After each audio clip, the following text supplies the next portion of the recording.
I trusted my neighbor for 11 years. He came to our barbecues. He watched our kids grow up. He shook my hand every Sunday morning on his way to church. Bible tucked under his arm, that warm smile spread across his face like butter on toast. And every single one of those mornings before the sun came up, he'd already been inside my garage, helping himself, taking whatever he wanted. My name is Craig. I'm 43 years old, and I live, or lived, depending on how you look at it, on a quiet cul-de-sac in North Leeds. The kind of street where people still wave at each other, where you leave a parcel on someone's step if they're not home, where you don't lock everything down because you think you don't need to. I was wrong about that. It started small. So small I felt stupid even noticing. A socket wrench set I could have sworn I left on the workbench. A half-full jerry can of petrol that seemed emptier than it should have been. An Amazon package that tracking said was delivered but wasn't on the porch when I got home. My wife Laura told me I was losing it. You're 43, Craig, not 23. You forget things. And I believed her. For weeks, I believed her. But then my cordless drill vanished. A Makita. Brand new. Still in the box.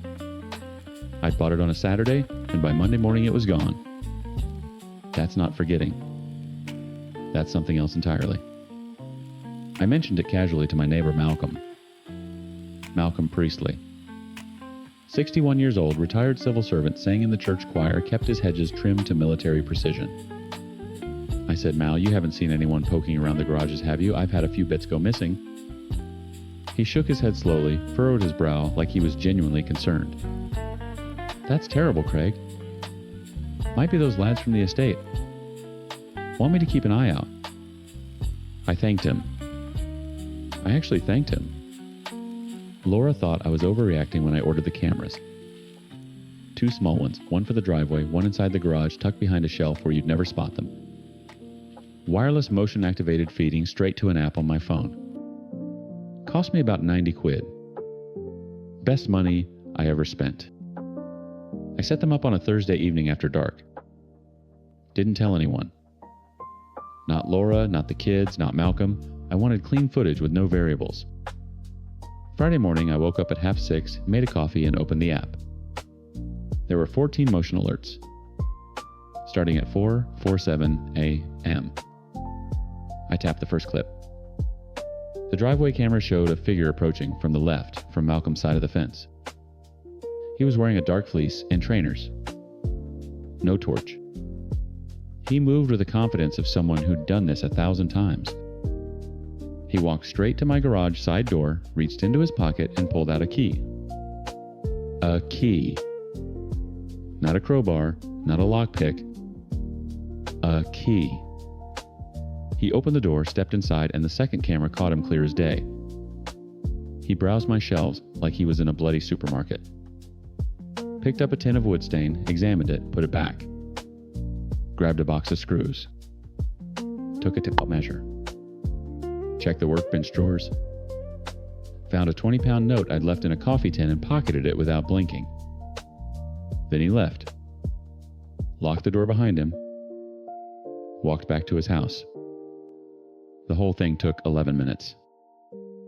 I watched it 3 times. My hands were shaking. Not from fear. From something worse. From the feeling of realizing that the world you thought you lived in doesn't actually exist. I checked the previous nights. The camera had only been active since Thursday, so I only had the one recording. But the ease of it, the routine told me everything. This wasn't new. This was ritual. I didn't confront him that day. I wanted more. I needed to understand the scale of it. So I waited. Saturday morning, 4:51 a.m. There he was again.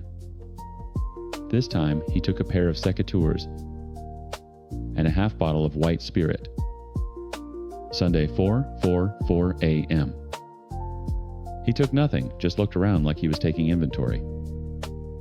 On Sunday afternoon, he knocked on my door holding a plate of scones his wife had baked.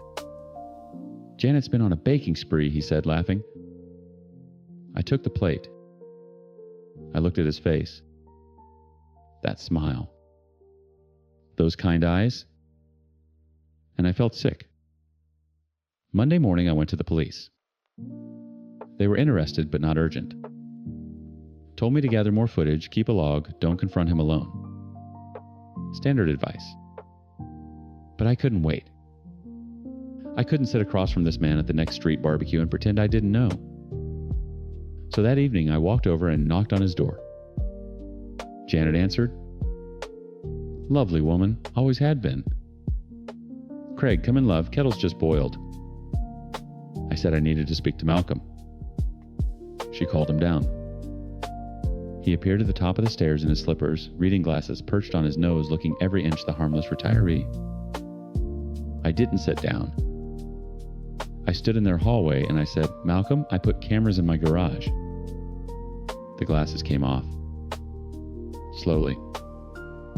He folded them and held them in both hands like a man holding a small dead bird. I see, he said. I've got footage of you entering my garage at 4:45 in the morning. Multiple days. Using a key. Taking my things. Janet looked at him. Then at me. Then back at him. Malcolm, what's he talking about? He didn't deny it. That's what haunts me. He didn't even try. He just stood there on the third step of his staircase and said very quietly, it got out of hand. Out of hand, I could hear my own voice cracking. You copied my garage key. When did you even get access to it? He looked at the floor. Years ago, you left your keys on the kitchen counter during a dinner party. I took an impression. Had one cut the next day. Janet sat down on the hallway bench like her legs had given out. She was white. Completely white. How long? I asked. He didn't answer immediately. I asked again, louder. How long, Malcolm? Since about 2 years after we moved in, he said. 11 years. My neighbor had been entering my garage for approximately 9 years. Regularly, methodically. Before dawn. While my family slept 20 feet away, I asked him why. I genuinely wanted to understand. Was it money? Was it compulsion? Was it some kind of illness? He looked up at me with those same kind eyes and said, I don't know, Craig. I liked having access. That sentence broke something in me. Not I needed the money, not I couldn't help myself. He liked having access to my things, to my space, to my life. Like it was a privilege he'd granted himself. I left without shouting. I didn't need to. The look on Janet's face was punishment enough for one evening. But here's where it gets worse. I told Laura. Laura told her friend Denise across the street. Denise told her husband Phil. Phil checked his own security footage from the week before. He'd installed cameras months ago after a separate suspicion about missing garden tools. Malcolm was on Phil's footage too. Different time. 5:15 a.m. Different garage. Same routine. Same calm, unhurried browsing. Within 48 hours, 4 households on our street had found footage of Malcolm entering their properties. 4. The Patels at number 12 found he'd been taking small amounts of diesel from their car, siphoning it, actually with a tube he apparently kept behind their own wheelie bin. The Hendersons discovered he'd been accessing their garden shed and had even moved a spare key they kept hidden under a pot. He knew where everyone hid everything. The police arrested him on Wednesday. He was cooperative. Polite, even. Admitted to everything in his interview, apparently. Gave a full account going back years. The officers told me, off the record, that they'd never seen anything quite like it. Not violent. not overtly criminal in the dramatic sense. Just this quiet, systematic parasitism stretching back over a decade. He was charged with multiple counts of burglary and theft. Janet moved out within the month, went to stay with her sister in Harrogate. The house went up for sale by autumn. The street never recovered. Not really. People installed cameras, changed locks, added bolts. Neighbors who chatted freely for years now nodded curtly and went inside. The trust that made our little cul-de-sac feel like a community had been hollowed out from the inside slowly over years. We didn't even notice. I still think about what Malcolm said. I liked having access. That's the thing about trust. You give it freely because it costs you nothing. Till you find out someone's been spending it behind your back every single morning while you sleep.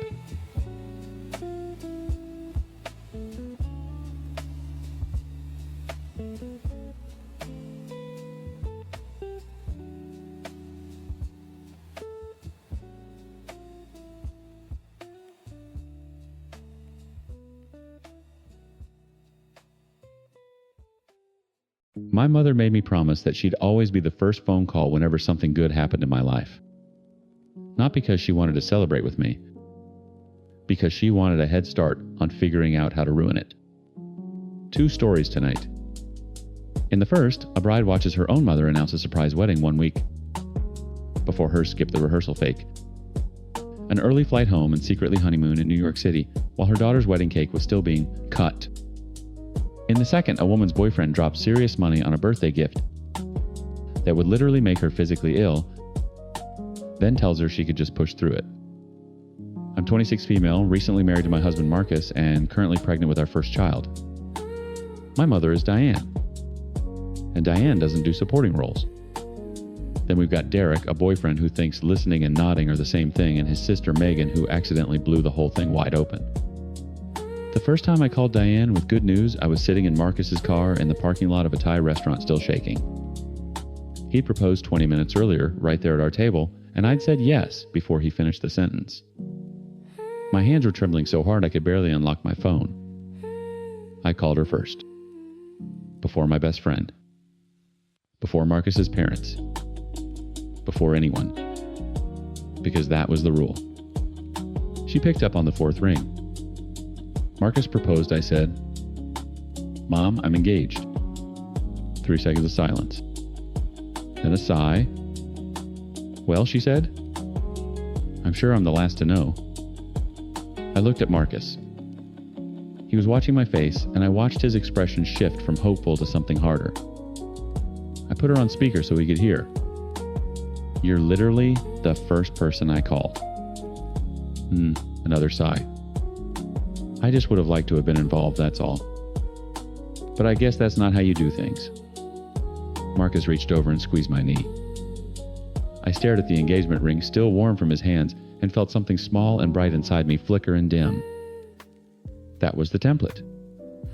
That was always the template. I just didn't recognize it yet. The engagement party was 3 weeks later. My best friend organized it. She'd be my maid of honor, and she threw herself into planning with the kind of energy that made me feel, for the first time, like someone was genuinely excited for me. Diane showed up 40 minutes late in a white dress. During the toast, she started crying. Not quiet tears. Full-body, shoulder-shaking sobs that made the entire room pivot toward her. Marcus's mother actually got up from her seat to bring Diane a glass of water.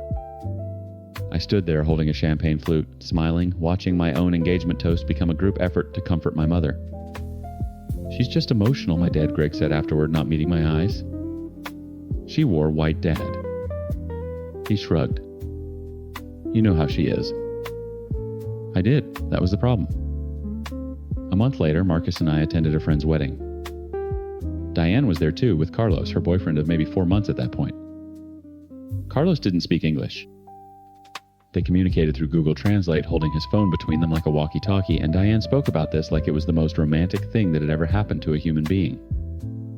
During the reception, I watched from across the room as Diane dragged Carlos onto the dance floor and ground against him to a Bruno Mars song, while the bride's elderly grandmother sat 3 feet away, frozen mid-bite. Marcus put his hand on the small of my back.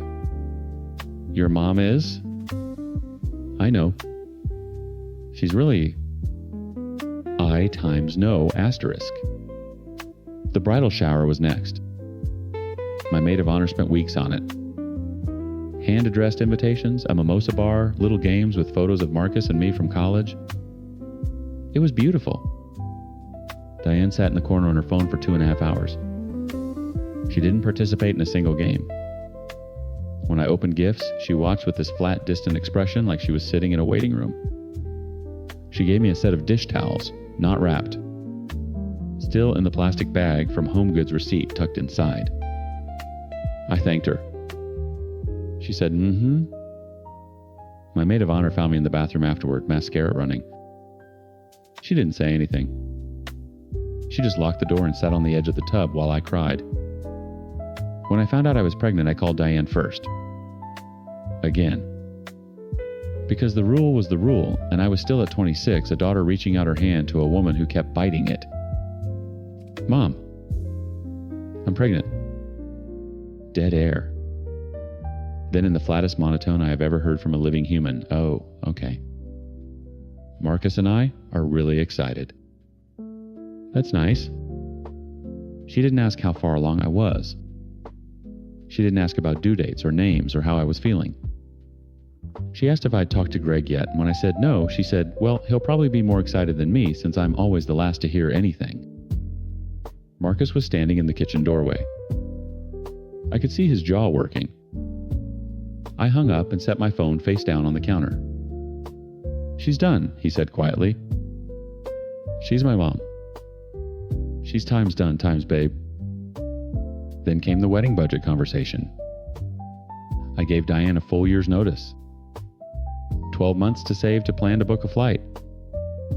She told me she couldn't afford to attend. Couldn't swing it. Too expensive. I offered to help with the flight. She declined. I offered to let her stay with us. She declined. Every solution I presented, she swatted away like a fly. Then exactly 1 week before my wedding, my phone buzzed. It was a photo. Diane and Carlos standing in front of a courthouse holding a marriage certificate. She was beaming the kind of unguarded, radiant smile I had never once seen directed at anything I had accomplished. The caption read, "Time surprise, we're married, asterisk." She'd known Carlos for 5 months. They still use Google Translate. Part of her reasoning for getting married before me was so that they could make this trip about times them, asterisk. I didn't understand that yet. Not fully. Not until the wedding weekend when everything Diane had been building toward finally detonated. And detonate it did. The rehearsal dinner was Friday night. Diane didn't show. No call. No text. No explanation. My maid of honor kept checking her phone for me so I wouldn't have to, and every time she looked up and gave a small shake of her head, I just nodded and kept eating. Marcus's parents filled the silence beautifully. His mother told embarrassing stories about him. As a toddler, his father made a toast that made everyone cry. It was warm. It was generous. It was everything. Diane rolled in Saturday morning, 4 hours before the ceremony, Carlos in tow. She found me in the bridal suite while my maid of honor was pinning my veil. "There's my baby," she said, and before I could respond, both her hands were on my stomach. Palms flat, fingers spread, pressing into my belly like she was claiming territory. I was 5 months pregnant. I hadn't invited the touch. My body went rigid and my maid of honor's hands froze mid-pin. "Oh, stop. I'm your times, mother, asterisk." She squeezed once, then stepped back and looked me over. Not at my dress. Not at my veil. At my body with an expression I can only describe as inventory. "You're showing more than I thought you would." My maid of honor set down the pins. "Diane, we need to finish getting her ready." Fine. She waved a hand. "Carlos is looking for the seating chart." He needs to sit next to me. He won't know anyone. She left. My maid of honor locked the door behind her and we looked at each other in the mirror. Neither of us said anything. She just picked up the pins and kept going. The ceremony was beautiful. I need to say that. Marcus cried when he saw me. I cried when I saw him cry. The officiant mispronounced Marcus as Marcos twice, and we laughed both times, and for 22 minutes, standing under an arch my maid of honor had wrapped in eucalyptus at 6 a.m, I forgot about Diane entirely. Then came photos. The photographer lined up family shots, and Diane refused to smile in any frame that didn't include Carlos. Arms crossed, mouth flat, dead-eyed until he stepped in beside her, at which point she lit up like a marquee. In my wedding photos, at my wedding, the photographer looked at me with a question on her face and I just said, "Move on." During the reception, my father Greg walked me onto the dance floor for the father-daughter dance. We made it maybe 90 seconds in before I noticed him glancing over my shoulder. I turned. Lily, my 14-year-old sister, was sitting at the head table with her arms folded, crying. Not sad crying. Furious crying. The kind of crying that is a weapon. She doesn't like the food, Greg murmured. She's times 14, asterisk. I know, sweetheart, but... Dad. It's our dance. He looked at me. He looked at Lily. And I watched him make the calculation, in real time, the same calculation he had been making my entire life. "I'll be right back," he said. He left the dance floor during our father-daughter dance. He left the reception, got in his car, and drove to Subway to buy Lily a sandwich. My maid of honor grabbed Marcus, and Marcus stepped in to finish the dance with me, his hand firm on my back, his mouth close to my ear. "I've got you," he said. I pressed my face into his shoulder so no one could see it crumble. By 9 o'clock, Diane's entire side had cleared out. She claimed early flights. Everyone had early flights. Couldn't stay. So sorry. Hugs and congratulations, and gone. 3 days later, my bridesmaid texted me a screenshot from Instagram. Diane beaming in front of the Statue of Liberty, Carlos's arm around her waist. Caption times, honeymoon vibes, NYC baby asterisk. There were no early flights. There was never a budget problem. She'd married Carlos a week before my wedding, so this trip could double as times their times honeymoon, and she'd ship my younger brother home on an earlier flight alone to make the timeline work. She'd used my wedding as a layover. I stared at that screenshot for a long time. Then I set my phone down and felt something I didn't expect. Relief. I went no contact. Diane's texts came in waves, breezy at first, then confused, then wounded, then furious. I let them pile up unread for 2 weeks before I finally responded with a message listing everything. Every white dress, every dead monotone, every stolen dance, every lie about flights. She responded to 3 items. The 3 she could defend. The rest she ignored entirely, then pivoted times. I guess I'm just a terrible mother.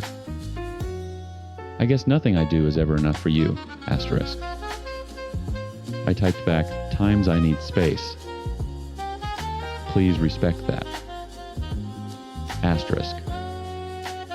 She did not respect that. But I kept the door closed anyway. Here's what I know now. Diane never wanted to be the first person called with good news. She wanted to be the Times, only Times news. Every milestone I reached was a mirror she couldn't stand looking into, so she smashed it and built her own reflection in the shards. The courthouse wedding, the honeymoon hijack, the grinding on Carlos at someone else's reception, none of it was about love or joy. It was about gravity. Hers. I'm married to my best friend. I'm growing a human. And for the first time in 26 years, my happiness belongs to me. No one is standing at the edges trying to eat it alive. As for Diane, she has shown her jealousy. She did not care about being there for me, but about being closer to New York City. And the next thing would have been making my pregnancy about her becoming a grandparent. I'm done reaching out my hand. The bite marks have finally scarred over.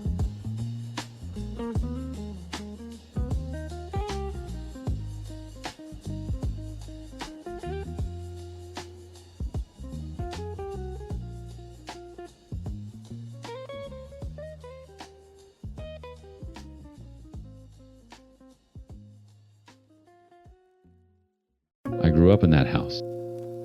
I learned to ride a bike in the driveway, broke my collarbone falling out of the elm tree in the backyard. Kissed my first girlfriend on the porch steps when I was 14. My mother died in the upstairs bedroom holding my hand at 6:47 on a Tuesday morning. And 6 months ago, my sister changed the locks on me while I was pulling wire at a commercial site in Aurora. Let me back up. My name's Craig. I'm 41. I'm an electrician in Denver, been licensed for 16 years. I'm not rich, I'm not poor. I drive a 2019 F-150 that's paid off. I own my mother's house, a 3-bedroom ranch in Wheat Ridge, that she left to me and only me in a will she had notarized at her attorney's office 14 months before she passed. There's no ambiguity. There's no gray area. The deed is in my name. The mortgage was paid off in 2018. I pay the property taxes. I pay the insurance. I replaced the furnace last winter with my own hands and $4,000 of my own money. My sister Danielle is 37. She was always the one who needed saving. Bad boyfriends in high school, credit card debt in her 20s, a marriage to a guy named Todd who seemed okay until he wasn't, and a divorce that left her with 2 kids, no job, and an apartment lease she couldn't cover. So when she called me crying in February saying she had nowhere to go, I did what I thought any brother would do. I said, come stay in the basement. I'd finished it out a few years back, carpet drywall, a bathroom with a shower stall. It wasn't luxury, but it was warm and dry and free. I told her a few weeks, maybe a month, until she got on her feet. She said she just needed a little time. I believed her. The first 2 weeks were fine. Danielle was grateful. She cooked dinner a couple times, kept the basement tidy, the kids were polite. Her son Marcus is 9, her daughter Lily is 6. Good kids. Quiet. I liked having them around, honestly. The house had been too silent since Mom died. Then the little things started. Danielle began rearranging the kitchen. Not just moving a mug, she reorganized the entire pantry, bought new shelf liners, threw out spices she said were expired. She put her name on the mailbox next to mine. I noticed but didn't say anything, because I'm not the kind of guy who fights over shelf liners. Then she enrolled Marcus and Lily in the local elementary school. Used my address. Didn't ask me. I found out when a welcome packet showed up in the mail, addressed to the Harmon family. My last name is Harmon. So is hers. She took it back after the divorce. Seeing it printed like that, like we were one household, made something tighten in my chest. But I told myself it was practical. The kids needed school. It was the middle of the year. Fine. Then I left for a 4-day job in Colorado Springs. Commercial retrofit, good money, long hours. I came home on a Thursday night, stuck my key in the front door, and it didn't turn. I stood there on my own porch in the dark holding a key that no longer worked to a house I owned outright. I called Danielle. She answered on the 4th ring, casual as anything, and said, "Oh, I had the locks changed." There was a sketchy guy walking around the neighborhood. "I'll get you a copy of the new key." She didn't get me a copy that night. Or the next day. I slept in my truck in my own driveway. Let me say that again. I slept in my truck. In the driveway. Of my own house. When I finally got inside on Friday afternoon, she handed me a single key like she was doing me a favor. I noticed more changes. My mother's china cabinet had been moved to the garage. Danielle's furniture stuff from her old apartment that had been in a storage unit was now filling the living room. There were framed photos of her kids on the mantle, where my mother's photos used to be. Mom's pictures were in a cardboard box in the hall closet. I said, Danielle, what is this? She sat down at the kitchen table, my kitchen table, and said with absolute calm, Craig, we need to talk about the house. She told me she'd been thinking about it, and she believed Mom always intended for both of us to have the house. She said the will was something I'd influenced because I was the one who drove Mom to the attorney. She said she'd spoken to a lawyer. She said she'd spoken to our Aunt Rita, our Uncle Frank, our cousins. She said they all agreed with her. I felt the floor tilt. Not because of what she was saying, I knew it was nonsense. The will was airtight. Mom left Danielle, her jewelry, her car, and $30,000 from a life insurance policy. She left me the house because I was the one who stayed. I was the one who moved back in when Mom got sick. I was the one who bathed her, changed her sheets, held the bucket when she couldn't make it to the bathroom. Danielle visited twice in 18 months. Twice. But what hit me wasn't the legal argument. It was the realization that she'd been planning this. The school enrollment. The mailbox. The lock change. The furniture. She'd been building a case for residency for some claim of shared ownership, one careful step at a time, while smiling at me over dinner. I told her she needed to leave. I gave her 30 days, which was more than generous.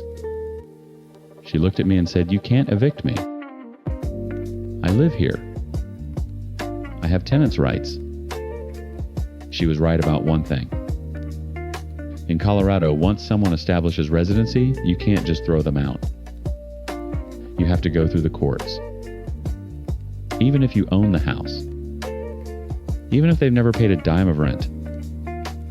Even if they changed your locks and boxed up your dead mother's photographs. I hired a lawyer. $1,400 as a retainer. He told me the eviction process could take 60 to 90 days, assuming she didn't contest it. And she was going to contest it. Meanwhile, Danielle launched her campaign. She called every family member we had and told them I was trying to throw her and her children onto the street. She said I was selfish. She said Mom would be ashamed. She said I was holding the house over her head to control her. Aunt Rita called me and screamed for 20 minutes. Uncle Frank sent me a text that said, "Your mother didn't raise you to be this kind of man."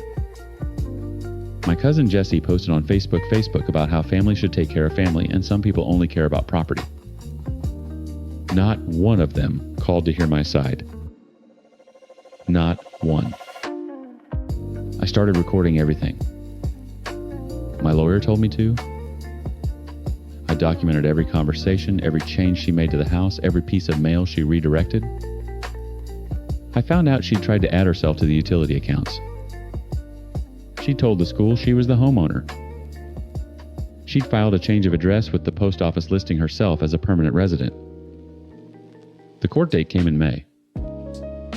Danielle showed up with a legal aid attorney and argued that she had an implied agreement to live in the home, that our mother's verbal wishes superseded the written will, and that removing her would cause irreparable harm to her. Children's education and stability. The judge wasn't having it. He reviewed the will, the deed, the property tax records, the insurance documents. He looked at Danielle's attorney and said there is no ambiguity in this ownership. He granted the eviction. Danielle had 21 days to vacate.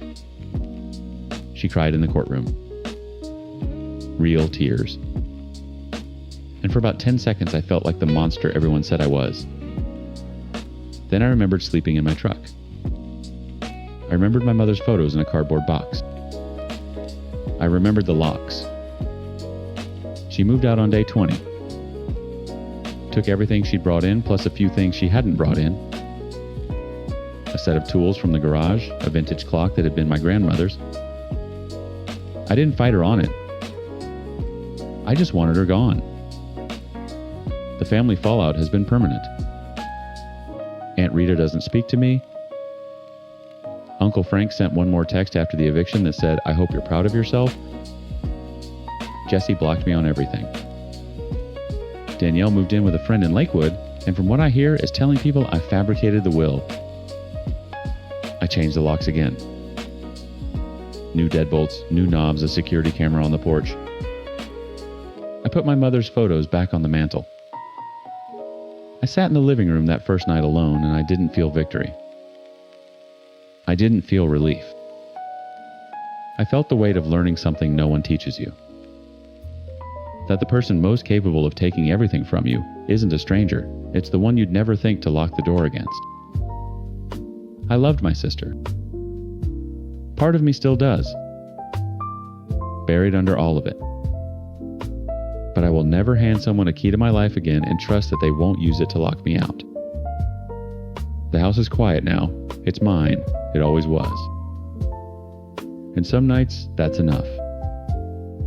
Most nights it isn't.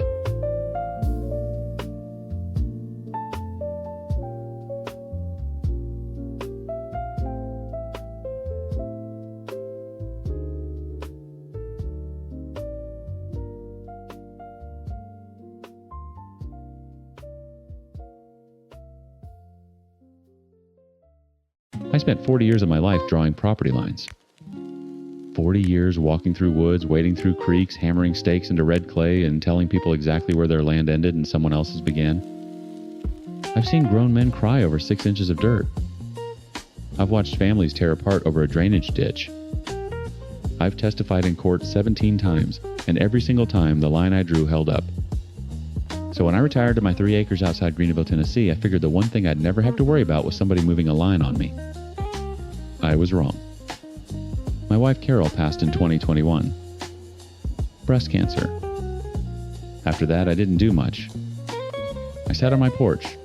I drank coffee. I watched the birds hit the feeder. I let the grass grow a little longer than she would have liked. The house next door, a beat-up rancher on about 1.5 acres, sat empty for almost a year after old Mrs. Pemberton went into assisted living. Then, in March of 2023, a man named Dale Burgess bought it. Dale was what they call a real estate flipper around here, though that's a generous term. He bought distressed properties, slapped lipstick on them, and sold them to people moving down from up north who didn't know any better. He had a White Ram 3500, a Yeti cooler permanently mounted in the bed, and the kind of handshake that squeezed too hard. He knew people at the county. He said so within the first 5 minutes of meeting me. I nodded, smiled, went back inside. For the first couple months, it was just noise. Contractors coming and going, a dumpster in the driveway, power tools at 7 in the morning. I didn't complain. Man's got a right to fix up his property. Then one morning in May, I walked out to get my mail and noticed something. The fence between our properties, a simple post and wire affair that had been there since before Mrs. Pemberton's time, had been moved. Not a lot. Not enough that most people would notice. But I noticed. Because that's what I did for a living. The posts were new. The wire was new. And the line was about 18 inches closer to my house than it should have been. 18 inches doesn't sound like much. But over the length of that fence, roughly 210 feet, that's about 260 square feet of my land. My land.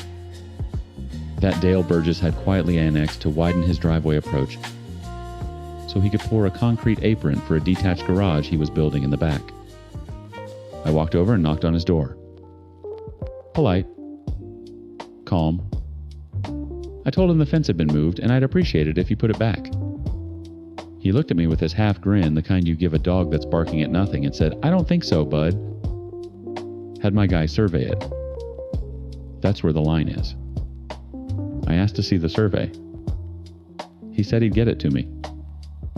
He never did. I called the county. Spoke to code enforcement. Spoke to the planning office. Spoke to a woman named Denise who sounded like she was eating lunch the entire time. They told me it was a civil matter. Boundary disputes between neighbors weren't something the county got involved in. I'd need to hire a lawyer. Now, I could have hired a lawyer. I could have filed a quiet title action, paid $8,000, and waited 14 months for a court date. But I didn't want to do that. I wanted to do something more thorough. See, Dale Burgess made an assumption about me. He saw a 71-year-old man living alone in a house with peeling paint. and a lawn that needed mowing, and he assumed I was someone who would just absorb the loss. Shrug it off. Let it go. That was a mistake. The first thing I did was pull my own original survey from when I bought the property in 2019. I had the plat, the metes and bounds description, the iron pins, everything. I went out with my old equipment, my TopCon total station that I'd kept in the garage, and I ran the line myself. I was right, of course. 18¼ inches to be precise. I documented everything. Photos, measurements, GPS coordinates, dated and time-stamped. Then I started looking at Dale's property. Not the fence line. Everything else. 40 years in surveying teaches you something most people don't understand. Every piece of land has a paper trail, and that paper trail is public record. So I went to the County Register of Deeds. I pulled Dale's deed. I pulled Mrs. Pemberton's deed before his. I pulled the subdivision plat from 1974. I pulled every permit application associated with that parcel going back 20 years. And that's when things got interesting. The detached garage Dale was building, no permit. Not applied for, not issued, not pending. He was building a 600 square foot structure with electrical service and no permit whatsoever. In Greene County, that's a stop work order and a fine. But I didn't report it yet. I kept digging. I pulled the septic records from the health department. Mrs. Pemberton's house had a conventional gravity flow septic system designed for a 2-bedroom home. Dale had converted the house to 3 bedrooms and added a half bath. That's a material change in use that requires a septic evaluation and potentially a new system. He hadn't done any of it. The existing drain field was also according to the original installation permit from 1976. Partially located in the area where he was now pouring a concrete driveway apron. You cannot put impervious surface over a septic drain field. That's not a county code issue. That's a state environmental violation. I kept going. I looked at the survey Dale claimed to have had done. I filed a public records request for any surveys recorded on his parcel. There was one filed 3 months prior by a company called Ridgeline Land Services out of Morristown. I pulled it. I compared it to the subdivision plat. And I found something that made me sit back in my chair and whistle. The survey was fraudulent. Not sloppy. Not a mistake. Fraudulent. The bearing on the common line between our properties had been altered by 2 degrees. The distance had been shortened by 11 feet. The iron pin at the southeast corner of Dale's lot, which I physically located with a metal detector, and found exactly where the 1974 plat said it should be, was shown on Ridgeline's survey as being in a location that didn't exist. Someone had deliberately redrawn that line to give Dale an extra strip of my property. I filed a complaint with the Tennessee Board of Examiners for land surveyors. I included my own survey data, the original plat, and a side-by-side comparison. Then I started making phone calls. Not to lawyers. To the county. To code enforcement. To the health department. To the State Department of Environment and Conservation. I filed formal complaints, written, documented with exhibits, for the unpermitted garage, the septic violations, the impervious surface over the drain field, and the encroachment based on a fraudulent survey. I didn't file them all at once. I spaced them out over 6 weeks. 1 per week. Each one triggering a separate inspection, a separate file, a separate enforcement action. I also planted a row of Leyland cypress trees right along my actual property line, 18¼ inches from Dale's new fence. When he came over and asked what I was doing, I smiled and said landscaping. The county couldn't ignore written complaints with documentary evidence. The inspection started in August. The stop work order on the garage came first. Then the septic violation. Then the environmental referral. Each one carried fines. Each one required remediation. The garage had to come down, the driveway had to be torn up, a new septic system had to be engineered and installed. Dale came to my door in September. He wasn't grinning anymore. His face was red and his voice was shaking, and he called me things I won't repeat. He said I had no idea who I was messing with. He said he'd bury me. I told him to get off my property. All of it. The surveyor from Ridgeline had his license suspended pending investigation. Dale's contractor pulled off the job when the liens started stacking up. By November, Dale had over $47,000 in code enforcement fines, remediation costs, and penalties. He couldn't sell the property with the liens attached. He couldn't refinance. He couldn't finish the flip. In January of this year, the county foreclosed on the liens. Dale Burgess lost the property. The whole thing. Not because of a lawsuit, not because of a judge, because of paperwork. Because every violation was real, every complaint was legitimate, and every single line I drew was exactly where it was supposed to be. The new fence came down in February. My cypress trees are about 4 feet tall now. They'll be 20 in a few years. Carol would have liked them. I still sit on my porch. I still drink my coffee. I still watch the birds. But every now and then I look over at that empty lot next door and I think about Dale Burgess and his too-hard handshake, and I allow myself a small, quiet satisfaction. 40 years drawing lines. And nobody moves mine.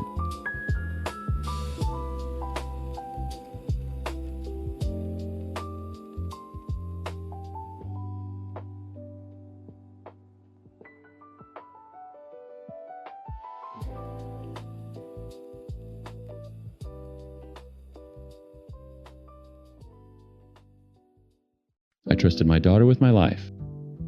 She used that trust to steal everything I had left. My name is Harold Myers. I'm 73 years old. I spent 41 years as a certified public accountant in Kansas City, Missouri. I balanced books for restaurants, dental practices, car dealerships, you name it.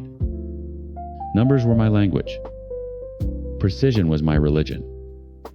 And I'm telling you this so you understand something important. I am not a stupid man. But I was a lonely one. And loneliness, I've learned, is the crack in the foundation that lets the worst people crawl inside. My wife Donna passed in 2019. Pancreatic cancer, fast and cruel. After she died, the house on 87th Street got real quiet. I had 3 kids, Kevin, who lives in Denver, Lisa, who's down in Tulsa, and my youngest, Suzanne. Suzanne lived 20 minutes away in Overland Park. Kevin called once a week. Lisa called twice a month. Suzanne showed up every Sunday with a container of homemade chicken soup and a smile that could break your heart. I want you to remember that smile, because it's the last thing I saw before everything went dark. The diagnosis came in early 2021. Early stage dementia. My doctor, Dr. Pham, sat me down and explained it carefully. I'd have good days and bad days.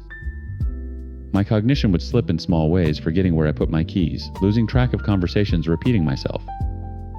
But I was still me. Still competent. Still capable of making my own decisions. That distinction matters more than you know, because Suzanne understood it perfectly. She understood that I was foggy enough to be guided, but sharp enough that no court would call me incapacitated. She found the sweet spot, and she lived in it. The Sunday visits became more frequent. Tuesdays.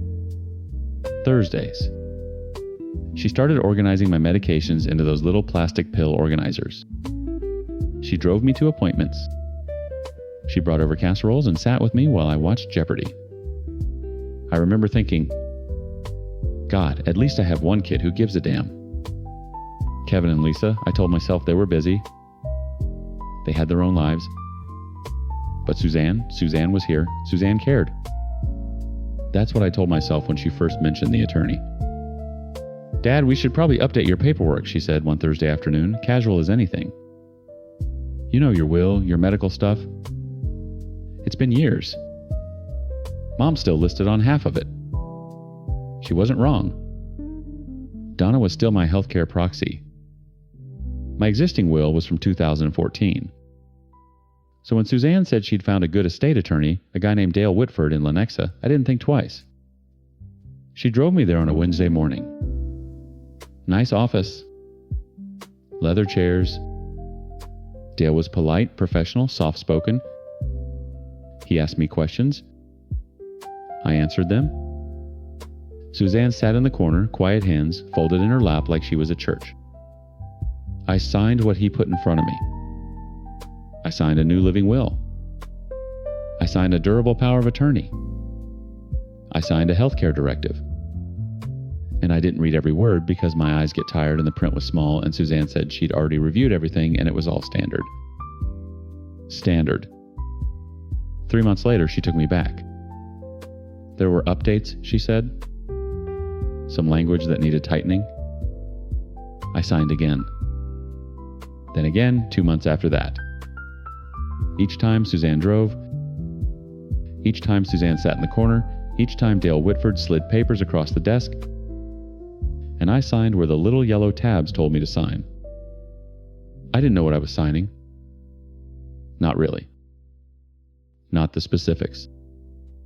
And that's the part that keeps me up at night, because I should have known. 41 years of reading fine print for a living, and I let my own daughter hand me a pen and point. Here's what those documents said, as I eventually learned. The first revision removed Kevin and Lisa as co-beneficiaries of my estate and made Suzanne the sole heir. The second revision granted Suzanne full durable power of attorney, financial and legal, effective immediately, not upon incapacitation. The third revision named Suzanne as my exclusive healthcare proxy with authority to make end-of-life decisions, override physician recommendations, and restrict hospital visitation. She could decide who got to see me. She could decide when to pull the plug. She could sell my house, drain my accounts, and lock my other 2 children out of every room I'd ever be in. And it was all technically legal. Because I signed it. Because I wasn't legally incompetent. Because Dale Whitford asked me, "Mr. Myers, do you understand what you're signing?" And I said, "Yes." And maybe in that moment, I thought I did. Kevin found out by accident. He called my financial advisor in March 2022 to ask about my accounts. "Just checking in," he said. And the advisor told him he couldn't share any information because he was no longer an authorized party. Kevin called me confused. I didn't know what he was talking about. He called Lisa. Lisa didn't know either. Then Kevin drove 11 hours from Denver to Kansas City without telling anyone, walked into my house on a Tuesday morning, and found the copies of the documents in my filing cabinet. He sat at my kitchen table and read them out loud to me. Every word. And I sat there listening. And I felt something. I hadn't felt since Donna died. I felt the floor disappear beneath me. "Dad," Kevin said, and his voice was shaking. "Did you know Lisa and I aren't in your will anymore?" I didn't. I swear to God I didn't. I remembered signing papers. I remembered Dale's office. I remembered Suzanne telling me it was all standard. But I did not remember agreeing to cut my own children out of my life. Kevin hired a lawyer that same week. A woman named Patricia Okonkwo, out of an office on Metcalf Avenue. Sharp as a scalpel. She filed a petition in Johnson County Probate Court to challenge the validity of the documents alleging undue influence and exploitation of a vulnerable adult. And that's when Suzanne stopped bringing soup. The hearing was held in a conference room on the second floor of the Johnson County Courthouse. Fluorescent lights, drop ceiling, a long table with fake wood grain. It looked like the break room of a mid-tier insurance company, and it was the place where my family came apart. Suzanne sat across from me with her own attorney. She wore a navy cardigan and no makeup. She looked tired. She looked like a devoted daughter who'd been dragged into court by her jealous siblings. That was the play, and she executed it flawlessly. Her attorney argued that I had signed everything voluntarily, that I was assessed as competent at the time, that Dale Whitford had followed proper legal procedure, that Suzanne's increased involvement in my care was natural and appropriate given my diagnosis, that Kevin and Lisa had been largely absent. And here's the thing that made me sick. Some of that was true. Kevin was in Denver. Lisa was in Tulsa. They weren't here every Sunday. They weren't organizing my pills. They weren't driving me to the doctor.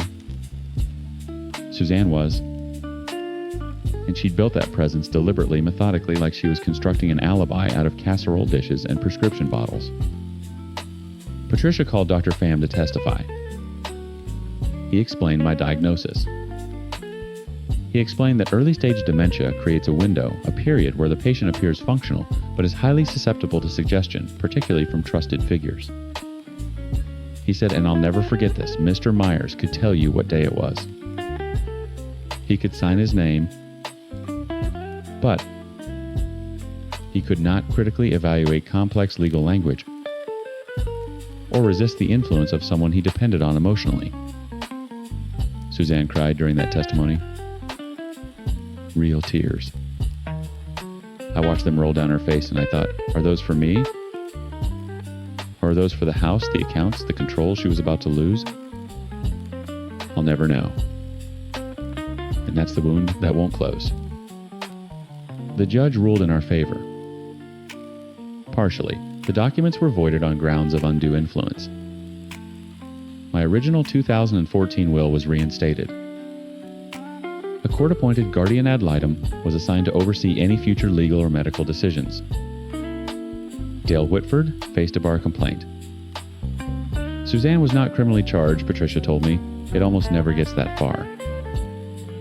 Undue influence is a civil concept. It lives in the gray. And Suzanne had been very, very careful to stay in the gray. Kevin and Lisa don't speak to Suzanne anymore. I don't either most days. She sent me a letter last Christmas. I opened it, read 2 lines, and put it in the trash. Not because I'm angry. Because I'm afraid. Afraid that if I read the whole thing, I'll feel that warmth again. That Sunday morning feeling of someone showing up. Someone choosing me. And I'll forget what it cost. I still live in the house on 87th Street. Kevin calls every other day now. Lisa flies in once a month. They're trying. But the house is still quiet. And some Sundays around noon, I catch myself listening for a knock at the door. Nobody comes. And I tell myself that's safer. I tell myself the silence is what protection sounds like. But it doesn't sound like anything, really. It just sounds like a man sitting alone in a kitchen wondering how the person who loved him the loudest was the one who meant it the least.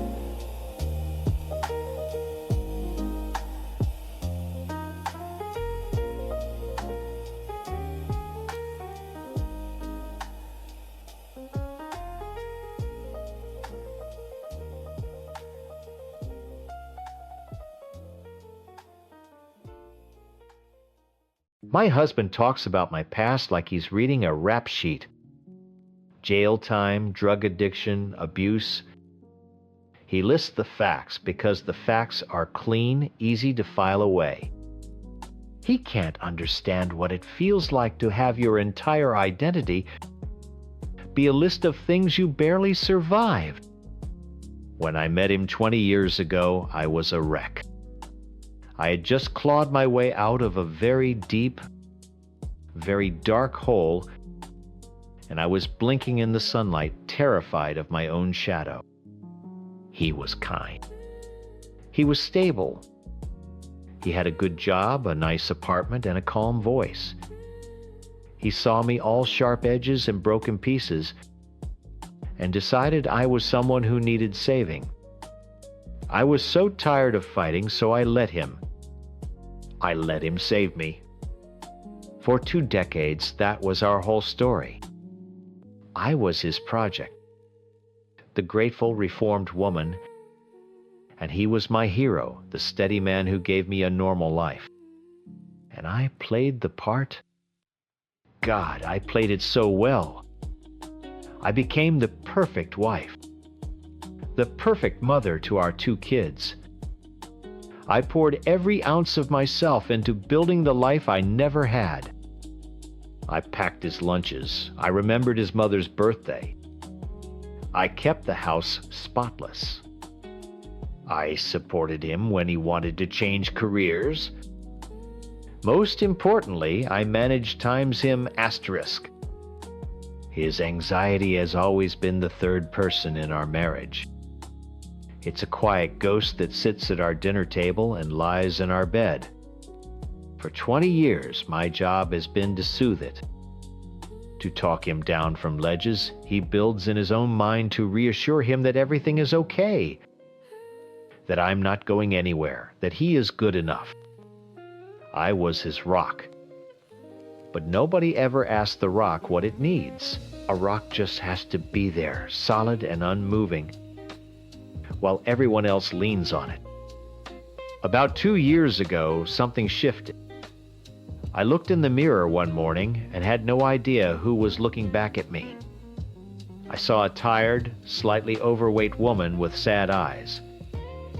I was a shell, an empty container for everyone else's needs. So I started small. I started walking, then jogging. The weight started coming off. It was slow at first, but then it was like a floodgate opened. I lost 50 pounds. And it wasn't just fat. It was armor. It was 20 years of expectation and pressure. And being the good rescued wife that I was shedding, I started buying nice skincare, not for him or for anyone else, but because the 5 minutes I spent washing my face at night felt like a revolutionary act. It was me taking care of me. I bought clothes that actually fit, clothes that made me feel good. And for the first time in our marriage, I felt desirable. Not just needed. Not just appreciated, but actually times hot asterisk. I think it shocked him. Our sex life, which had been comfortable but routine, suddenly exploded. He thought it was for him, but the truth is, it was for me. I was finally present in my own body, and I wanted to enjoy it. As I was rebuilding myself, I felt this nagging urge to clean up the wreckage of my past. There were people I'd hurt when I was a messed up teenager, ghosts I needed to put to rest. The biggest one was George. He was my high school boyfriend, a sweet boy I'd treated terribly because I didn't know how to handle kindness. I cheated on him and broke his heart in a really cruel way. It's one of the few things from that time that I still felt a deep, burning shame about. I told my husband I wanted to find him on social media and send him a message to apologize. Just to say I was sorry for the person I was back then. It was never about reconnecting romantically. It was about closing a chapter for my own peace of mind. He was hesitant, but he said, okay. I think he saw it as just another box to check on my healing journey, something he could supervise from a distance. So I messaged George. He wrote back almost immediately. He was married, had kids, a whole life.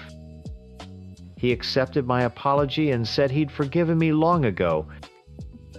But we just kept talking. The conversation was so easy. It was light. We talked about music and funny movies and what our kids were doing. With George, I wasn't the woman with the traumatic past. I wasn't the mom. I wasn't the wife whose job it was to manage her husband's anxiety. I was just me. A funny, interesting woman. The flirting started and it was innocent. A compliment here, an inside joke there. It was a little spark of validation that felt incredible. It was proof that this new woman I was building was being seen by someone completely outside the suffocating little world of my marriage. The text thread became my own private space. My secret garden where I could just be myself without any of the history or the weight that came with my real life. Then, a few months ago, my husband fell off a ladder while cleaning the gutters and broke his leg badly. He needed surgery. The man who I leaned on my rock was suddenly completely dependent on me for everything. His baseline neediness, the anxiety I had managed for years, became a tidal wave. He couldn't work. He couldn't drive. He couldn't even get himself a glass of water. I became his 24/7 nurse. On top of being a mom, a cook, and a housekeeper. Our home, which was once my sanctuary, started to feel like a prison. The pressure was immense. I was suffocating. That little text thread with George became my only escape valve.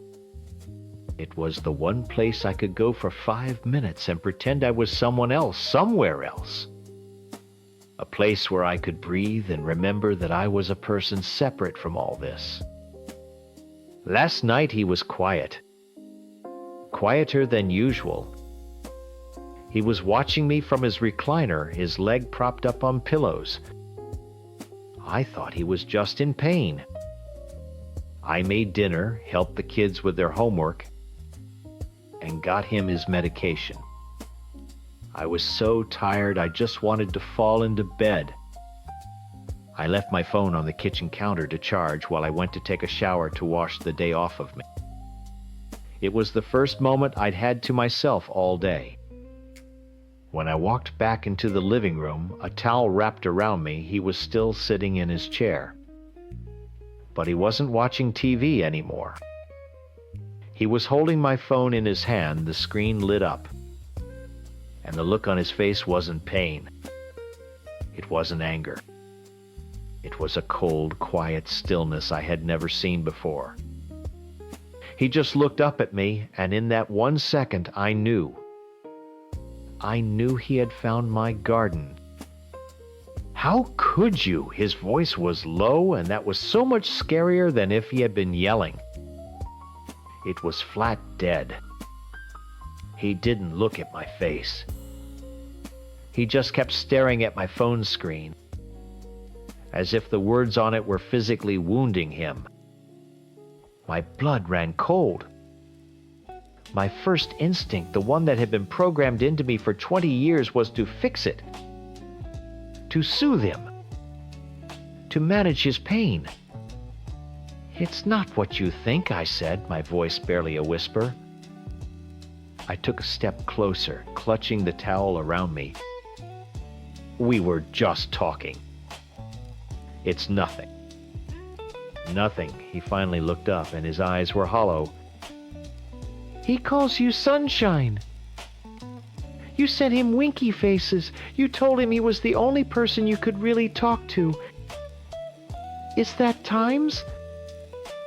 Nothing times to you."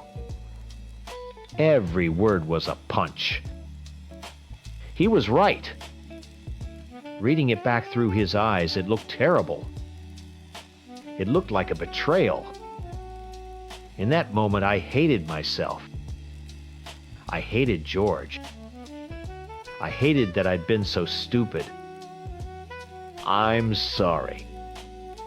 I stammered, the words falling out of me on autopilot. "I'm so sorry.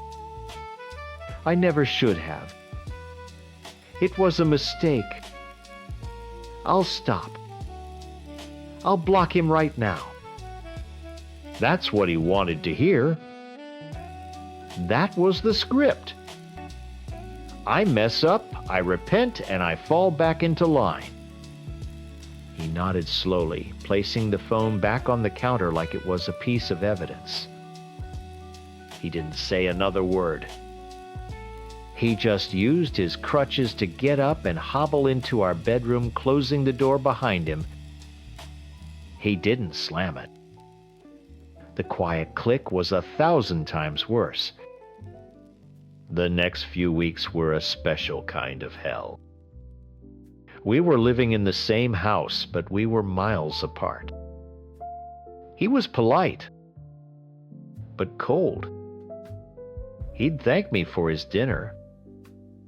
He'd ask where his medication was, but he wouldn't look at me. The air was so thick with unspoken anger and hurt that I could barely breathe. I started going to therapy, telling him it was to figure out why I did what I did to fix myself, so he could trust me again. That was partly true. I did feel an overwhelming sense of guilt. But I also went because I felt like I was going crazy, and I needed someone to tell me I wasn't a monster. I deleted the text thread with George. I didn't block him, but I stopped talking to him. I tried to pour myself back into being the perfect wife. I tended to my husband's leg. I made his favorite meals. I asked about his day, trying to fill the dead silence with my own voice. I was trying to rewind time to go back to being the woman he thought he knew. Then, about 3 weeks after the night, he confronted me again. He'd had a couple of beers and his cold politeness was gone. He cornered me in the kitchen. "Let me see your phone," he said. It wasn't a question. "Why?" I asked, my stomach twisting. "Because I need to trust you again," he said, his voice rising. "And I can't trust you if you're hiding things. If you have nothing to hide, you'll give me the phone." I looked at him, standing there with his arms crossed, demanding access to my life as if it were his right. And in that moment, something inside me didn't just break. It shattered. All the guilt, all the shame, it all just evaporated and was replaced by a white-hot flash of anger. For 20 years, I had given him every single part of myself. My time, my body, my energy, my past. I had managed his moods, soothed his anxieties, and built my entire world around his needs. The one tiny thing I had kept for myself. A stupid secret text thread he had found and used as a weapon against me. And now he wanted to search my pockets for any other little piece of me I might have hidden away. "No," I said. The word felt strange in my mouth. I couldn't remember the last time I'd said it to him. His face turned red. "What do you mean, no? What are you hiding now?" "Nothing," I said, my voice shaking but strong. "I'm not hiding anything. I'm just done. You don't get to go through my things. You don't get to treat me like a criminal you have to monitor." Before he could even argue, I grabbed my phone, opened my settings, and changed my passcode right in front of him. Then I went to my laptop and changed my email and social media passwords too. It was an act of war. I knew it. He knew it. The fight that followed was the worst one we've ever had. He called me a liar, a cheater, said I was throwing our family away for some guy from my past. He said I was just going back to being the trashy person I was when he met me. That one hurt the most. Because for 20 years that was his trump card. The idea that he had rescued me from myself, and that without him, I would revert to being that broken girl. But I wasn't that girl anymore. This isn't about him, I finally screamed, tears streaming down my face. This is about me. This is the first real boundary I have ever set with you, and you can't stand it.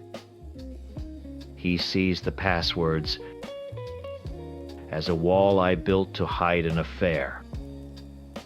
He's wrong. It's not a wall. It's a door. A door to a room that is just for me, and he doesn't have the key. Now we just exist. He tells me my therapy isn't working.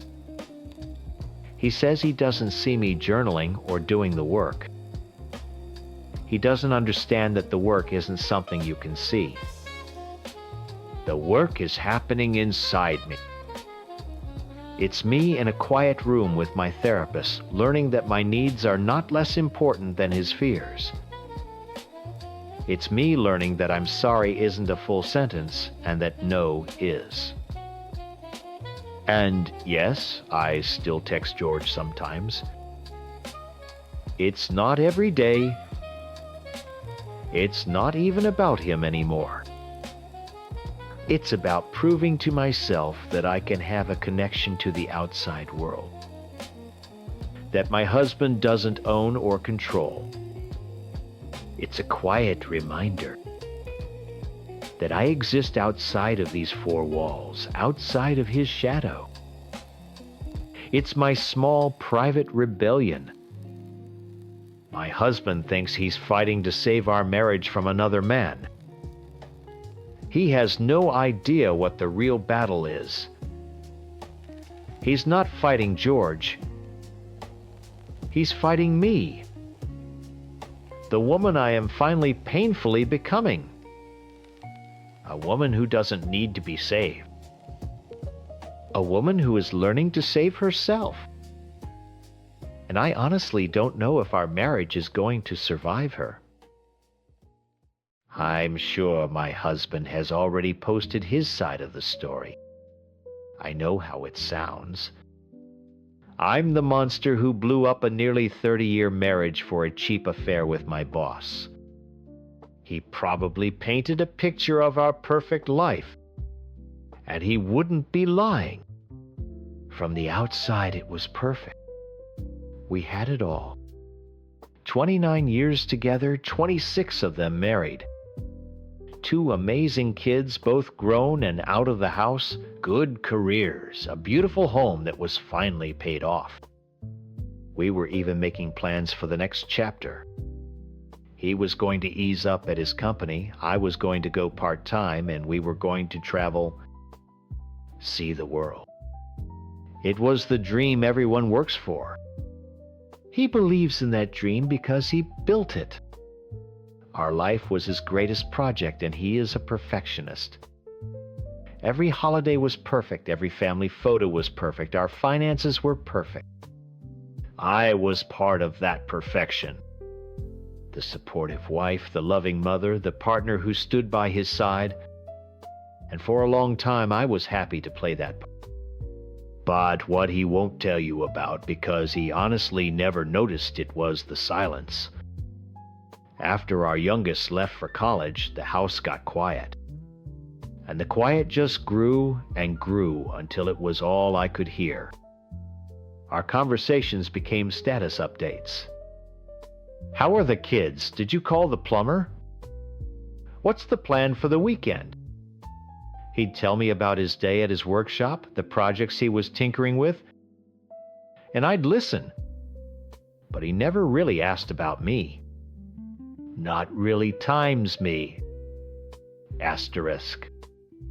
He saw the wife, the mom, the manager of our home.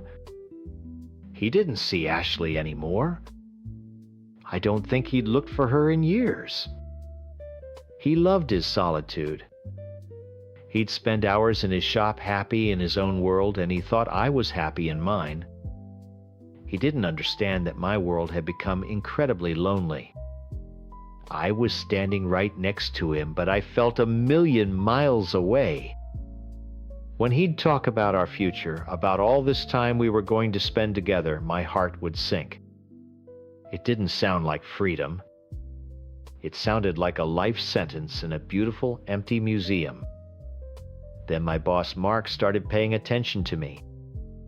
Please don't think it was some sleazy, predictable thing. It didn't start like that. It started with him asking Ashley, "What's your take on this?" during a meeting.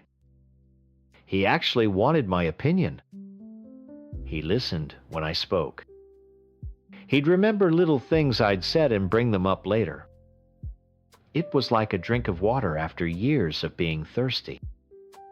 We started having lunch just to talk about work, and then it became about more than work. I felt seen. I felt interesting again. I felt real. The compliments and the flirting came later, but by then I was already hooked on the validation. I felt like myself for the first time in a decade. My husband wasn't a bad man, he just stopped seeing me. Mark saw me. He wasn't trying to be a replacement. He was just a man who made me feel like I hadn't disappeared completely. The first time we went to a hotel, it wasn't some grand, passionate decision. It was a moment of weakness that felt like a surrender. I was just so tired of feeling numb, and he made me feel something. Those 9 months were not some exciting romance. They were hell.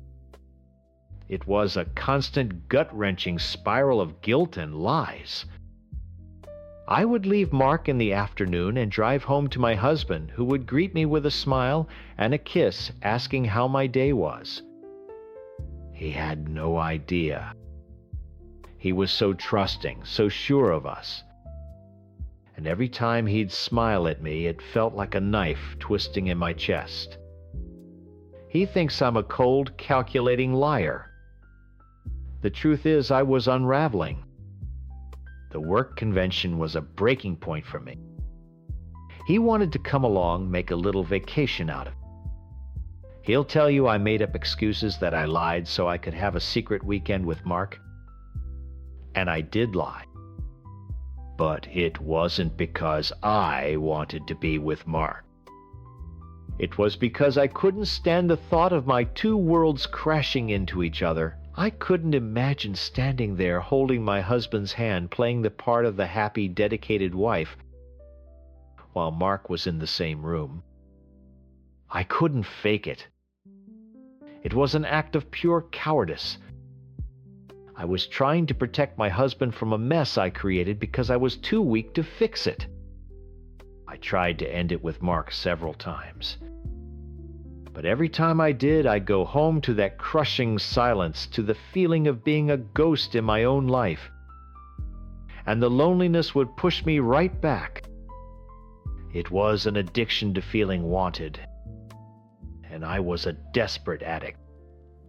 Bringing him to our house was the stupidest, most reckless thing I have ever done. It was January 29th. Our anniversary was the next day, and my husband was supposed to be working late. He'd been swamped all week. I don't have a good reason for it. It wasn't about comfort or disrespect. Looking back, I think it was a subconscious cry for help. A final, insane act of self-sabotage. Maybe some broken part of me wanted it all to blow up because I couldn't find the courage to confess and light the fuse myself. We were in our bed, our marital bed. The shame of that will never leave me. I felt safe in the moment, sure that we were alone, that my lie was still holding. We were upstairs when I heard the garage door open. My blood went cold. It was too early. Way too early. I heard footsteps on the stairs and then the sound of our bedroom door swinging open. I looked up terrified to see my husband standing there holding a cake box.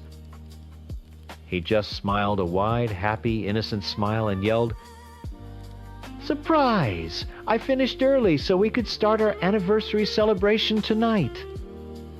The smile on his face didn't just fade, it vanished. It was like a switch was flipped, and the warm, loving man I'd known for 3 decades was gone, replaced by a cold, sharp-edged stranger. The cake box slipped from his hand and landed on the carpet with a soft, muffled thud. For a long, silent second, nobody moved. The air was thick and heavy, and I couldn't breathe. Then he closed the bedroom door, the click of the latch sounding like a gunshot. He didn't yell. He didn't cry. That would have been easier to handle. Instead, a terrifying calm settled over him. He looked at Mark, who was trying to cover himself with a pillow, then his eyes landed on me. There was nothing in them. No anger, no sadness, just nothing. It was like looking at a stranger. "Get up," he said, his voice flat and low. He pointed at Mark's clothes, which were in a heap on a chair. "Don't touch those." He walked out of the room for a moment and came back, dragging the heavy armchair from our reading corner.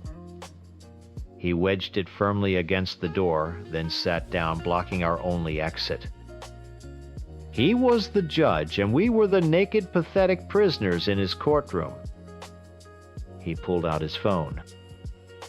"You're going to tell me everything he said. It wasn't a request." I started to sob, begging him to stop, to just yell at me, to throw something. Anything but this cold, controlled punishment. He just looked at me, his face a stone mask. "Start from the beginning. Both of you." And so we did. He recorded everything. He made us detail the whole 9 months. Every lie, every hotel, the convention. He made Mark explain why he did it, and he made me explain why. It wasn't about him wanting to understand. I could see it in his eyes. Every humiliating detail he extracted from us was a piece of ammunition he was collecting. He wasn't a man in pain. He was a general planning his war. The worst part came when he was done with us. He calmly picked up Mark's phone from the nightstand. I knew what was about to happen, and a different kind of terror, a primal one, shot through me. "No," I whispered, then screamed it. "Please don't. You can't do this to her. She hasn't done anything." He actually smiled then, a thin, cruel twist of his lips. "You're worried about times, him times, about times, her times," he thought. I was defending my lover. He didn't get it. I was watching the man I shared my life with, the father of my children, turn into someone capable of gleefully destroying another person's world just for the satisfaction of revenge. I wasn't trying to protect Mark. I was horrified by what my husband was becoming. He ignored me. He found Mark's wife Carol in the contacts and hit the FaceTime button. My heart hammered against my ribs. After a few rings, her tired, smiling face appeared on the screen. "Hey, honey, is everything okay?" she asked. My husband didn't say a word. He just turned the phone around, aiming the camera first at Mark huddled in our guest bathrobe, and then at me, clutching the sheets to my chest in our bed. I saw the confusion on Carol's face turn to horror, then to a gut-wrenching silent scream as she understood. Her face crumpled. He let her see it for a few more seconds before he hung up a look of grim satisfaction on his face. He had won. He hadn't just exposed me. He had created another victim, and in his mind that made us even. He finally stood up from the chair. He looked at me, really looked at me for the first time since he'd walked in. "Pack a bag," he said. "Get out of my house." I stumbled out of bed, grabbing random clothes from my closet, my hands shaking so badly I could barely zip the suitcase. I didn't cry anymore. I was just numb, hollowed out. As I walked past him to leave the room we had shared for over 20 years, I wanted to say something. "I'm sorry." He felt stupidly small. "I love you" felt like a lie he would never believe again. But he didn't even look at me. He just stared straight ahead, as if I were already gone. I walked out that front door and into the cold night air, leaving behind the only life I had ever known. A life I had set on fire not because I hated it, but because I was too lonely and too cowardly to ask for what I needed. I spent that first night in a hotel 20 miles away. I didn't sleep. I just sat on the edge of the bed and replayed that scene over and over. The next morning, the text started. "My daughter, my sweet girl," wrote Dad, "told us everything. I don't even know who you are anymore." My son didn't even use words. He just blocked my number. That was when the real pain hit, a physical agony in my chest that made it hard to breathe. Of course I was fired. Mark was fired. His marriage imploded in a way that I'm sure was even messier than mine. I had not just broken my own family. I had helped detonate his. I speak to my lawyer now more than I speak to anyone else. My husband is, as expected, meticulous in his destruction. He wants the house, the savings, everything. He wants to erase me. I know I'm the villain in this story. I own that. I made a series of selfish, destructive choices. I betrayed the one person who always believed he could count on me. But I wish he could see that the affair wasn't the disease. It was a symptom of something that had been quietly dying for years. My desperate, stupid attempt to feel alive ended up killing everything I ever cared about. He sees my affair as an attack on him, but it was really an act of self-destruction. And now I'm left here in the rubble, completely and truly alone. And for the first time, I can hear the silence for what it really is. The sound of the end. I know what you all think of me. I'm the liar, the gold digger, the woman who tried to cash in on a man who wasn't even dead. I've seen the comments. I've heard the whispers. But you don't know him. You don't know the man I met, or the man he became, or the monster he turned into. You only know the story he wanted you to hear. When I met him, he wasn't a man. He was a ghost. We were in the same church group, and while everyone else was trying to connect, he just sat there, taking up space. He was overweight, painfully shy, and his whole life was lived through a computer screen. His mother, with her iron-fisted faith, had suffocated him into a life of online games and quiet obedience. He was kind, I could see that. But he was weak. A gentle soul lost inside a life someone else had built for him. I wasn't exactly a prize myself. I had a 2-year-old son, and my husband, my legal husband anyway, was in prison. I was just trying to keep my head above water, trying to build something clean from a messy past. I saw the goodness buried in him, and I decided to dig it out. I was the one who coaxed him away from the computer.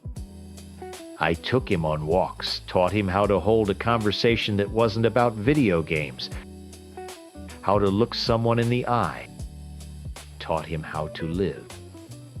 And he blossomed. He adored my son, treated him like his own flesh and blood. For the first time in my life, I felt safe.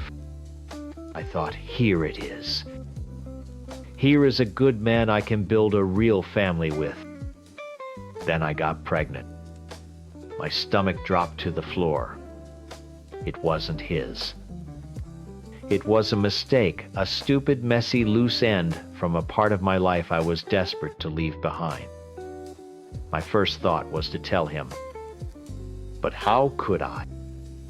I looked at this man who had just learned to stand on his own 2 feet, who was finally happy, and I knew the truth would shatter him. It would send him right back into that dark, lonely shell, and he might never come out again. I would lose him, my son would lose the only real father he'd ever known, and this new baby would have nothing. So I made a choice. I chose our family. I told him the baby was his, and I saw the pure joy on his face. In that moment, I knew I'd done the right thing. Biology doesn't make a father. Love does. Showing up every single day does. And he was the best father I could have ever imagined. He was there for the birth, he changed diapers, he did late-night feedings. He loved that little boy with his whole heart.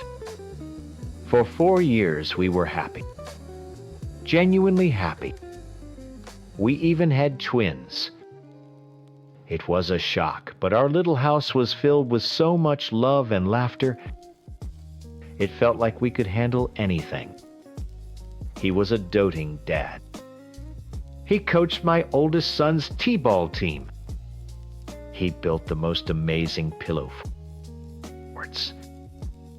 He was the man I always knew he could be, and I was so proud of the life we had built. The biological details felt like a tiny, insignificant secret compared to the big, beautiful truth of our family. The beginning of the end started with a doctor's visit. He was going for a vasectomy consultation. He'd been talking about it since the twins were born, saying 3 kids was our perfect number. He went in for a simple appointment and came back a stranger. The light in his eyes, the warmth, it was just gone. He was quiet, cold. He started spending all his time on the computer again, just like when I first met him.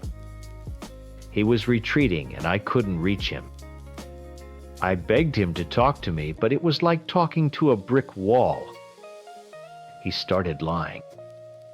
Little things at first. His car broke down, so he had to stay the night at his mom's. He needed to work late, but I knew he'd been fired weeks ago.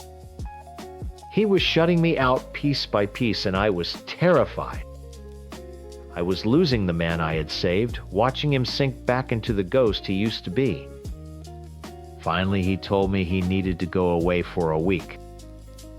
A hiking trip alone. He said he needed to clear his head to be in nature and just think. My heart broke, but I agreed. I prayed it would work. I prayed he'd come back to us, back to me. The morning he left, he hugged our oldest son so tightly, and I saw tears in his eyes. He just held him and cried. I thought he was crying because he was scared of losing the beautiful family we had built. I had no idea he was crying because he had already thrown it all away. A week went by. Then 10 days. No calls, no texts. I called the police. They found his car at the trailhead, but there was no sign of him. Search parties went out. Volunteers combed the woods. Every day was a new kind of agony, waiting for a call that I both dreaded and prayed for. The police finally told me to prepare for the worst, that he probably had an accident, a fall, that he was gone. My world ended. But the nightmare was just beginning. A few weeks later, I went to the grocery store and my debit card was declined. I tried a credit card. Declined. Confused and embarrassed, I left the card in the aisle and went straight to the bank. The teller looked at me with pity in her eyes. The joint savings account was empty. The checking account was empty. Every single credit card we shared was maxed out to the limit. It wasn't just a few $1,000s. It was everything. Over $100,000 gone. I felt the blood drain from my face. It all clicked into place in one horrible, sickening moment. The coldness. The lies. The hiking trip. He hadn't gotten lost. He hadn't fallen off a cliff. This was planned. He had systematically and deliberately drained every penny we had, leaving me and his 3 children with absolutely nothing. The man I loved hadn't just died. A monster had burned our whole world to the ground on his way out the door. The year that followed was hell on earth.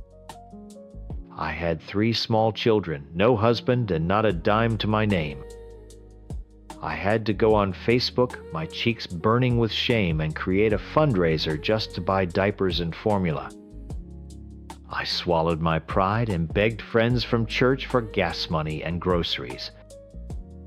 Every single day was a struggle to keep our heads above water, to shield the kids from how terrified I was. My oldest son kept asking when Daddy was coming home from his hike. What do you say to that? How do you explain a cruelty that you can't even understand yourself? Through it all, his mother was my rock. She was a saint. She knew her son, knew the lonely, fragile man he was before I came along. She saw the happy family we had built. And to her, that was all that mattered. The boys were her grandbabies, period. She helped as much as she could, but she didn't have much. The life insurance was our only hope. It felt like justice. It was the security he had promised his children, the future he had so carefully and methodically stolen from them. I paid every single premium that year with money I barely had. Each payment was a prayer and a promise I will not let you destroy them. The day of the hearing felt like the end of a long, dark tunnel. We weren't in a big courtroom, just a small, stuffy office with the insurance company's lawyers. His mom sat next to me holding my hand, her knuckles white. I could feel my heart pounding in my chest. This was it. This money would mean a safe place to live, food on the table, a chance for my boys to have a normal life again. Then there was a knock on the door. A man I didn't recognize walked in. He was thin, unnaturally so, with a thick, messy beard. It covered half his face. He was wearing dirty jeans and an old flannel shirt. He looked like someone who lived on the street. He looked at me then at his mother, and his eyes were completely dead. Cold. Empty. Then he spoke, and the voice was his. A little rougher, but it was him. "I believe you are trying to settle the issue of whether I am dead." The air went out of the room. I couldn't breathe. His mother made a small, strangled sound next to me. My brain just stopped working. It wasn't possible. This gaunt, bearded stranger couldn't be the man I had loved, the father of my children. But it was. He hadn't died on that mountain. He had been out there somewhere for a full year, watching us suffer, watching his own mother cry herself to sleep every night, watching his children wait for a ghost. He had let us go through a year of hell. He let me beg for money. He let his own mother grieve for a son who was perfectly alive. And he had only come back for this, to stop his children from getting the money they needed to survive. The shock was like being plunged into ice water, but what came next was pure fire. A white-hot rage that burned away everything else. I didn't think. I didn't plan. I just moved. I was on my feet, and across the small space between us before anyone could react. The sound of my hand cracking across his face echoed in the silent room. He didn't even flinch. He just stood there, looking at me with that same dead-eyed expression, a small, smug smile playing on his lips. He looked like he had won. And hands were on me, pulling me back. A bailiff from the hallway had me by the arms, and another was clicking handcuffs around my wrists. I was sobbing now, screaming at him, asking him how he could do this to us, to his own family. And he just stood there. The victor. He had returned from the dead just to make sure his children got nothing. He didn't just cancel an insurance plan. He had come back to stand in the ashes of the world he'd burned down and watch us choke on the smoke. I was charged with assault. The story blew up, of course. The cheating fiancé and the man who faked his death, everyone took his side. They saw him as a victim who played the ultimate long con to get his revenge. They saw me as the gold-digging liar who got what she deserved. They don't get it. I lied. Yes. I made a choice a long time ago to protect a fragile man and build a family. My lie was meant to build something. To create love and stability where there was none. His lie was a weapon of mass destruction. He didn't just want to leave. He wanted to punish. He wanted to annihilate us. What kind of man lets his children believe he's dead? What kind of man drains their college funds and then shows up a year later to make sure they stay poor? That isn't a man. It's a monster. He thinks he won, that he taught me some great lesson. But all he did was prove what I saw in him from the very beginning, a weak, hollow person hiding behind a screen. He didn't come back stronger. He came back empty. He destroyed the only good thing in his life to prove a point, and now he has nothing but his victory. I have my boys. It's still hard. Every day is a fight. But I look at them and I know why I did what I did.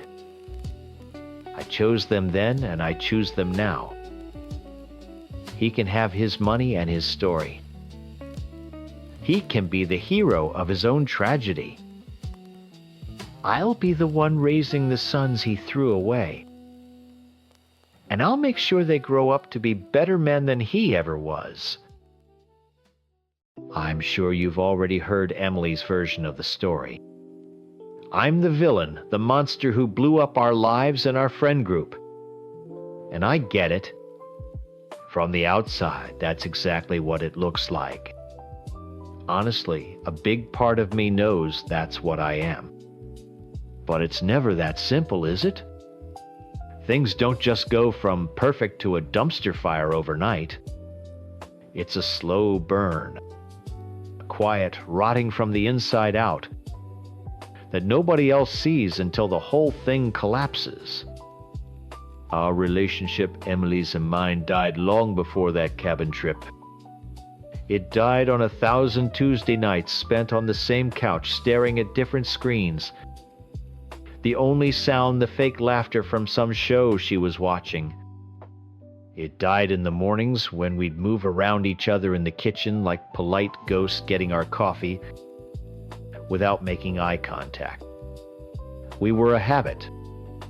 We were comfortable, predictable, and profoundly, soul-crushingly lonely even when we were in the same room. I'd try to start a conversation about my day, about something I was excited about at work, and I could see her eyes glaze over. She'd nod, say, "That's nice, honey," but she wasn't there. She wasn't listening. I felt like a boring story she'd heard too many times. And the intimacy? That was the first thing to go. It wasn't just about sex. It was about touching, holding hands, a random hug in the kitchen. It all evaporated. It got to the point where I felt like I was inconveniencing her by existing in her space. I loved her, or at least I loved the memory of what we used to be. But the woman I was living with felt like a stranger, and I'm sure she felt the same way about me. I was just a piece of furniture in the apartment we shared. Then Kara happened. I know how that sounds. Then another woman happened. The classic scumbag excuse. But it wasn't like I was looking for it. It started so small I didn't even notice it. We were all out for dinner, the whole group. And I told some stupid, nerdy joke about a project I was working on. It fell completely flat. Silence. Emily was scrolling through her phone. But across the table, Kara was actually laughing. Not a polite titter, but a real, genuine laugh. She looked right at me and said, "That's actually hilarious." Explain the technical part again. And I did. And she listened. She asked questions. Her eyes didn't glaze over. For the first time in what felt like years, someone saw me. Not Paul, Emily's boyfriend. Just Paul. That was the spark. It turned into little conversations, texting about a show we were both watching, grabbing coffee when we were in the same part of town for work. It was all innocent, I swear. We were just friends, but with her I felt witty and interesting. I felt alive. With Emily, I felt like a chore. The affair started about 3 months before the trip. We were at a party and Emily left early, complaining of a headache. Kara and I ended up on the back porch talking for hours. Her relationship with Tyler was a lot like mine, with Emily comfortable, safe, but passionless. We talked about feeling invisible, and it was like looking in a mirror. One of us leaned in. I don't even remember who. It was a stupid, drunken mistake that felt more real than anything in my life. We hated ourselves for it. We knew we were playing with a bomb that would destroy everything: our relationships, our friendships. Tyler is one of my best friends. Emily was the love of my life. This group of 11 people was our whole world. We tried to stop. We'd go a week without talking, but then one of us would crack, sending a simple "you up" text. And the desperate need to feel seen would win out over the guilt. We were drowning, and we were each other's only life raft. We were stupid enough to think we could keep our heads above water without anyone noticing. The cabin trip was a nightmare from the moment we packed the car. All 11 of us crammed into Kenny's beautiful remote cabin. It was supposed to be a fun weekend getaway. For me, it was 2 days of sustained high-level anxiety. I was a performer on a stage, playing the part of the happy, attentive boyfriend to Emily. Every time I smiled at her, it felt like my face was cracking. Every time I laughed at a group joke, it felt hollow. And Kara was right there. I could feel her presence in the room even when my back was turned. We'd catch each other's eye for a fraction of a second, and in that tiny moment, a whole conversation would happen, one filled with guilt, desire, and terror. I'd watch her interact with Tyler, holding his hand, laughing at his jokes, and my stomach would twist into a knot. She was a better actor than I was. By the second day, the pressure was unbearable.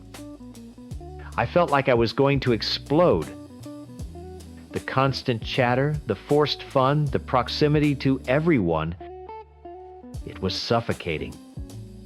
When the idea of going out for a big group lunch in town came up, it was like a divine intervention. A chance to breathe. I saw my opening. "You know what, guys? I think I'm gonna sit this one out," I said, putting on my best tired voice. I barely slept last night, just feeling wiped. A few feet away, sitting on the arm of the sofa, Kara chimed in almost immediately. "My head is pounding, actually. I think the altitude is getting to me. I'd probably just make everyone miserable if I came. It wasn't planned. Not really. We hadn't spoken a word about it. But we didn't have to. It was a shared, desperate thought that we both seized at the same time." Emily came over and felt my forehead. "You don't feel warm," she said, more of an observation than a concern. "I'm just exhausted," I told her. "I'm just going to crash on the couch for a bit. You guys have fun." Tyler gave Kara a kiss on the forehead, told her to feel better, and soon they were all piling into 3 cars. We stood at the door, waving them off like the responsible sick ones staying behind. The moment the last car disappeared down the long gravel driveway, the silence that fell over the cabin was deafening. We both stood there for a long moment, not looking at each other, the unspoken thing hanging in the air between us. The performance was over. We were alone. I turned from the door and Kara was still standing there, arms wrapped around herself. "We didn't say a word." We didn't need to. The lie we'd both just told hung between us thick and heavy. All the stolen glances, the secret texts, the months of guilt and fear and desperation, it all came to a head in that silent room. I looked at her, and she was the only thing that made sense in a life that had stopped making sense a long time ago. "I don't know who moved first." It doesn't matter. It wasn't romantic or sweet. It was desperate. It was two people grabbing onto the only real thing they had, even if that thing was a stick of dynamite with a lit fuse. We were so wrapped up in that moment and finally not having to hide that the world just disappeared. There were no friends, no consequences, no Emily, no Tyler. There was just us in the quiet of the cabin. We never heard the car pull up. We never heard the key in the lock. The first thing that broke through the bubble was Ethan's voice, sharp as a shard of glass. What the hell? My blood went ice cold. We scrambled apart, pulling at close a pathetic, frantic mess of shame. And there was Ethan standing in the doorway, his face a mask of disbelief that was quickly hardening into pure disgust. The bubble didn't just pop. It exploded. Before I could even get a word out, I could hear more voices outside the sound of car doors. They were all back. The lunch must have been cut short. Chaos. That's the only word for it. Ethan was screaming now, raw, guttural yells of, "Are you kidding me?" and calling us every name in the book. He was blocking the doorway as the others started to filter in behind him, drawn by the noise. I saw their faces change. In slow motion, confusion, then dawning comprehension, then horror. I looked for Emily. She was standing behind everyone, her face completely white like she couldn't process what she was seeing. Then Tyler pushed his way to the front. He looked at Kara, who was sobbing now, trying to pull a blanket around herself. He looked at me, half-dressed and frozen. I saw the exact moment his heart broke. His face just crumpled. It was only for a second.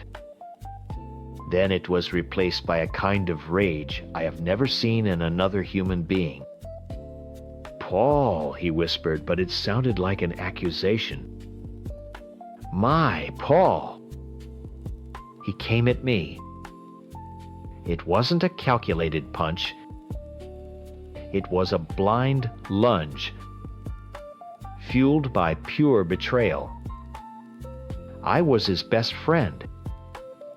We'd known each other since college. And I had just ripped his world apart. Instinct took over. I shoved him back hard. He stumbled into a table. Ethan, seeing his friend go down, jumped on me. It was no longer a confrontation. It was a disgusting, clumsy brawl. We crashed into the furniture, a tangle of limbs and grunts and curses. I wasn't even fighting back, really. I was just trying to not get my head smashed into the floor. I could hear girls screaming, telling them to stop. Through the blur, I saw Kenny, good solid Kenny, the owner of the cabin, trying to get between us, trying to pull Ethan off me. "Guys, stop it! Just stop!" he yelled. In the mess of it all, my elbow swung back blindly and caught him square in the mouth. He staggered back, hand flying to his face. I saw the dark gash on his lip, the bright red blood welling up.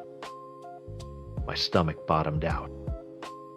I had just hurt the one guy who was trying to be a peacemaker. The fight just died then, the energy sucked out of the room by that one moment of stupid collateral damage. We all just stood there breathing heavily in the wreckage of the living room. That's when the questions started, a firing squad of words. Tyler, his voice shaking with rage, was staring at Kara. "How long?" Kara was crying too hard to speak. I knew I had to say it. The lies had to end. 3 months, I said, my voice hoarse. A little over 3 months. If I had dropped a bomb in the middle of the room, the effect would have been the same. A few people gasped. I saw Emily flinch like I'd physically slapped her. 3 months! This wasn't a one-time drunken mistake at the cabin. This was a calculated long-term betrayal. It was a secret life we had been living right under their noses. The silence that followed was worse than the screaming. It was thick with judgment. I looked around the room at the people who had been my family, my friends. I saw pity, I saw anger, but mostly, I saw disgust. I finally looked at Emily. She wasn't crying. Her face was just empty. She looked straight through me as if I wasn't even there. That was so much worse than hatred. I had made myself invisible to her in a whole new way. Kenny, holding a dish towel to his bleeding lip, was the one to finally break the silence. His voice was low and steady. I think you two need to leave. Now. It wasn't a suggestion. It was a banishment. No one argued. Kara and I, without looking at each other, walked past our friends, our former friends, to the bedrooms where our bags were. The shame was a physical weight.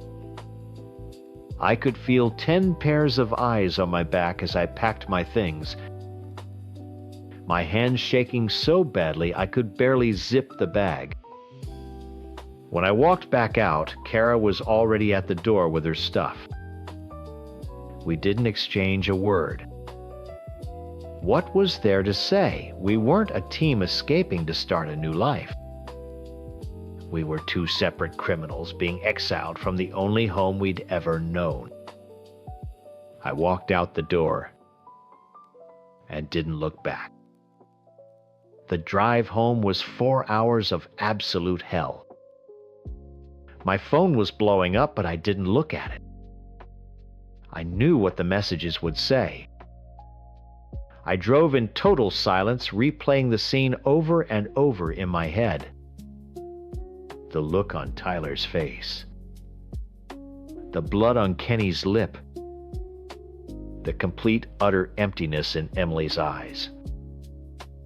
I got back to the apartment we shared. It was quiet and dark. Her car wasn't there. I walked through the rooms that held 5 years of our life together. Photos of us on the fridge, her favorite blanket on the couch, the stupid mug I bought her that she used every morning. Every object was a monument to my failure. I knew I couldn't be there when she got back. I couldn't make her face me again. So I packed another bag, a bigger one this time with everything I could fit. I wrote her a note, but I threw it away. The words were useless. Nothing I could write would ever be enough. Before I walked out of that apartment for the last time, I sent her a text. I'm so sorry, Em. I'll be gone when you get home. All the stuff is yours. I turned off my phone and left. I didn't do it to hurt her. I did it because I was a coward who was desperate to feel alive. And in the process, I had destroyed the lives of everyone I cared about, including my own. I got my spark, and it burned everything to the ground. Now I'm just sitting in the ashes alone. I love my husband, I truly do. But sometimes living with him feels like being an insect pinned to a board. He's a good man, I know that. He's kind and he feels things so deeply. That's the problem. His feelings are like a tidal wave, and I'm always struggling to keep my head above water. From the day we met in college, he's needed to know everything. Not in a mean way, but in this intense analytical way. He wants to know every thought in my head, every little feeling that passes through me. He calls it communication building a foundation. To me, it feels like a constant interview for a job I already have. He wants to dissect every conversation, every mood, every quiet moment. If I'm quiet, he needs to know why. Am I sad? Am I angry with him? It can't just be that I'm quiet. It's too much like my childhood. My parents were experts in control. They had to approve my friends, my hobbies, my grades, my entire life plan. The only way I could survive was by creating a different version of myself. There was the me they saw, and then there was the real me, tucked away in a safe part of my mind where they couldn't get to her. I learned to lie. It wasn't about being bad. It was about protecting that one little corner of myself that was just mine. It became a reflex, a survival skill. Then the pandemic started and my world shrank to the size of our apartment. He was always there. His quiet, heavy presence was in every room. His concern about COVID became a list of rules we had to follow. No seeing anyone. No going anywhere that wasn't essential. I agreed, of course. I'm not an idiot. But after months of seeing no one but him, I felt like I was losing my mind. The silence was full of his thoughts, his worries, his constant, gentle judgment. I wasn't his wife anymore. I was his patient, his project. Seeing my friends wasn't a rebellion. It was like coming up for air after being held underwater. I met Sarah for coffee indoors. I went to a coworker's apartment to help with a project. Small things. Did I tell him I was working late at the office? Yes. Because the truth, I needed to get away from you for 2 hours or I was going to start screaming. Would have started a 3-day emotional crisis. He'd be hurt disappointed. We'd have long, serious talks about my recklessness and what this meant for us. It was just easier to lie. It wasn't to hurt him. It was to avoid his pain, which he always makes my responsibility to manage. The games on my phone were the same thing. Just a stupid, mindless escape. Matching colors, building fake castles, anything to turn my brain off. I didn't even realize how much I was spending. It was just tap, tap, tap a little bit of dopamine to get me through the day. Then one day my card was declined and I felt this wave of shame so hot it made me dizzy. He's so careful with money and I had just thrown hundreds of dollars away on nothing. When he asked why I was short on cash, I panicked. The truth felt too pathetic. So I just said I don't know where it all went. It was easier than admitting I was such a mess. The lies just started stacking up. I've been talking to a colleague, Mark. He was easy to talk to. I found myself telling him things I couldn't tell. My husband, how trapped I felt, how I missed my old life. I told him our marriage wasn't as perfect as it looked. That we had problems I didn't know how to fix. It was a mistake. I know that now. I was just desperate for someone to listen without trying to solve me. Then the letters came. One was sent to my work addressed to me. Another was sent to Mark. They were anonymous, written on a computer. The letter talked about Mark and me, suggesting we should be together. It included details about my marriage, things I had told Mark in confidence, things about my husband's insecurities. My blood ran cold. I knew it had to be him. I think he thought he was helping, offering me a way out. All I could think about was my husband finding it. It would confirm every fear he's ever had. It would be the end of everything. So, I threw my letter in a public trash can on the way home. I made it disappear. It was pure animal panic. Last week it all felt so stupid.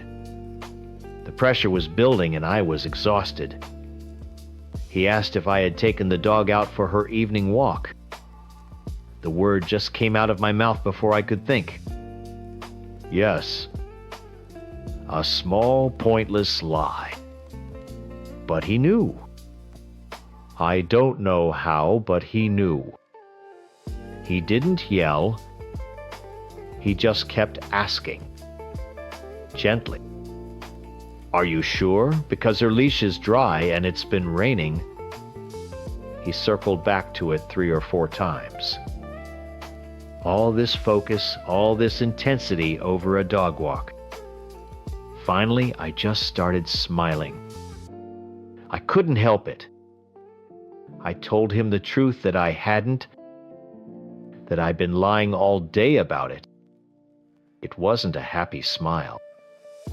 It was the smile of someone who just realized the whole game is rigged. He looked at me like I was a monster. We've been having these horrible fights ever since. He keeps trying to have these long, draining talks where he explains to me how much I've hurt him. I'm supposed to sit there and listen and feel sorry for him. A few times I've just snapped. I've screamed at him that I want a divorce, that I can't do this anymore. The words feel like the truest thing I've ever said. And then I see his face crumble and the guilt and the fear of being alone come crashing down, and I take it all back. I apologize. I cry. I promise to be better. I put myself right back in the cage. He's been quiet the last 2 days. The air in the apartment is thick and heavy. A little while ago, he walked into the living room where I was reading. He wasn't angry or sad. His face was just empty. He was holding a piece of paper, a printout from our bank account. He put it down on the coffee table in front of me. The list of charges was long, all from the same stupid game. I think you need to explain this, he said, and his voice was flat. All of it. There was nowhere left to run. I looked at the bank statement, at the long column of little purchases that added up to something so big and ugly. My mind was a blank. The first time in years a lie didn't spring to my lips. There wasn't one that could cover this. It's a stupid game, I mumbled, not looking at him. It just got out of hand. Out of hand, he repeated, and the words sounded sharp and foreign in his mouth. You asked me for money for groceries.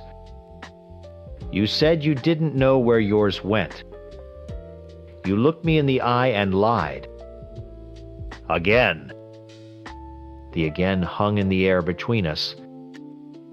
He was talking about the dog, but it felt like he was talking about everything. I felt a surge of defensive anger. Why did he have to be so dramatic about it? It was my money.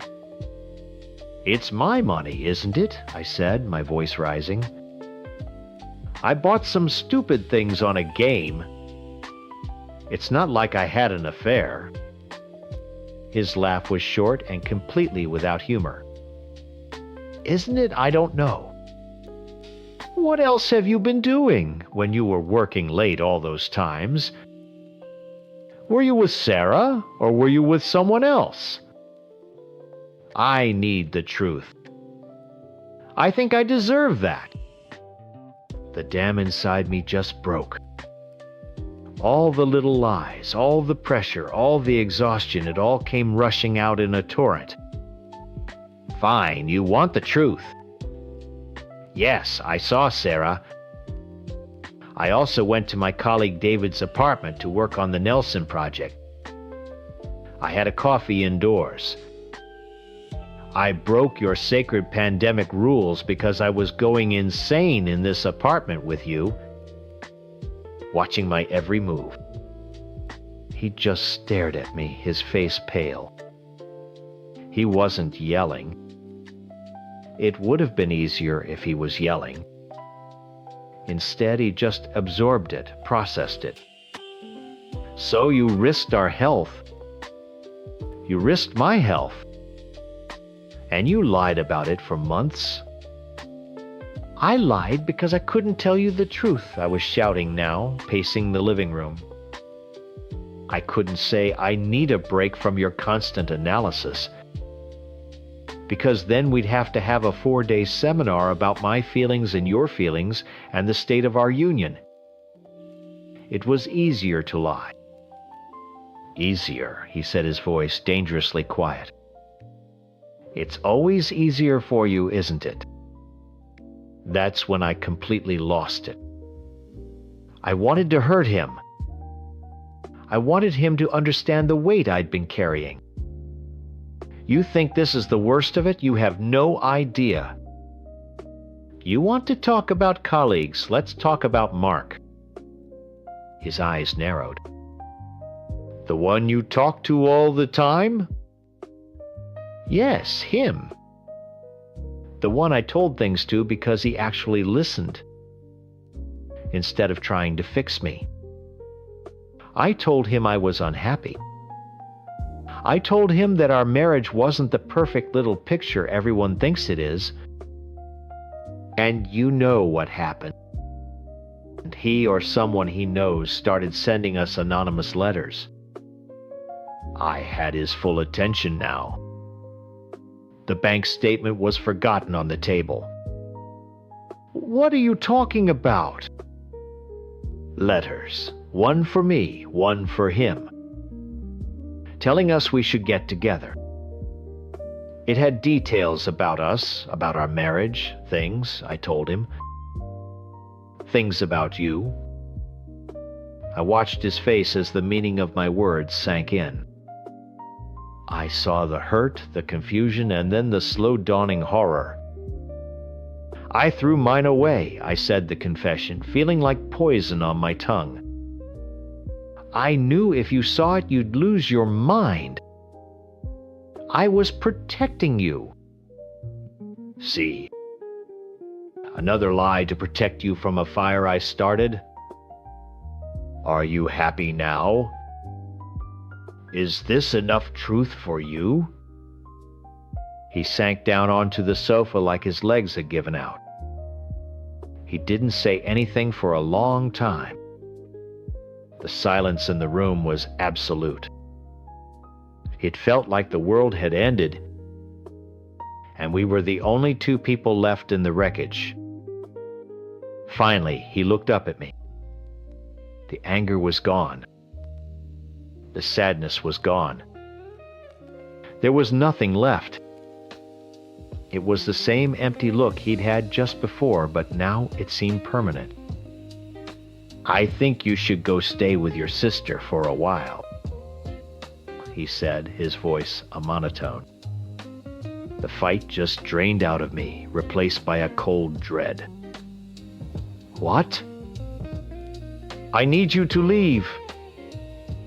I can't look at you right now. The days that followed were a quiet nightmare. I didn't go to my sister's. I couldn't face explaining it. I slept in the guest room. We lived like ghosts in the same apartment, occupying the same space, but never at the same time. If he was in the kitchen, I stayed in the bedroom.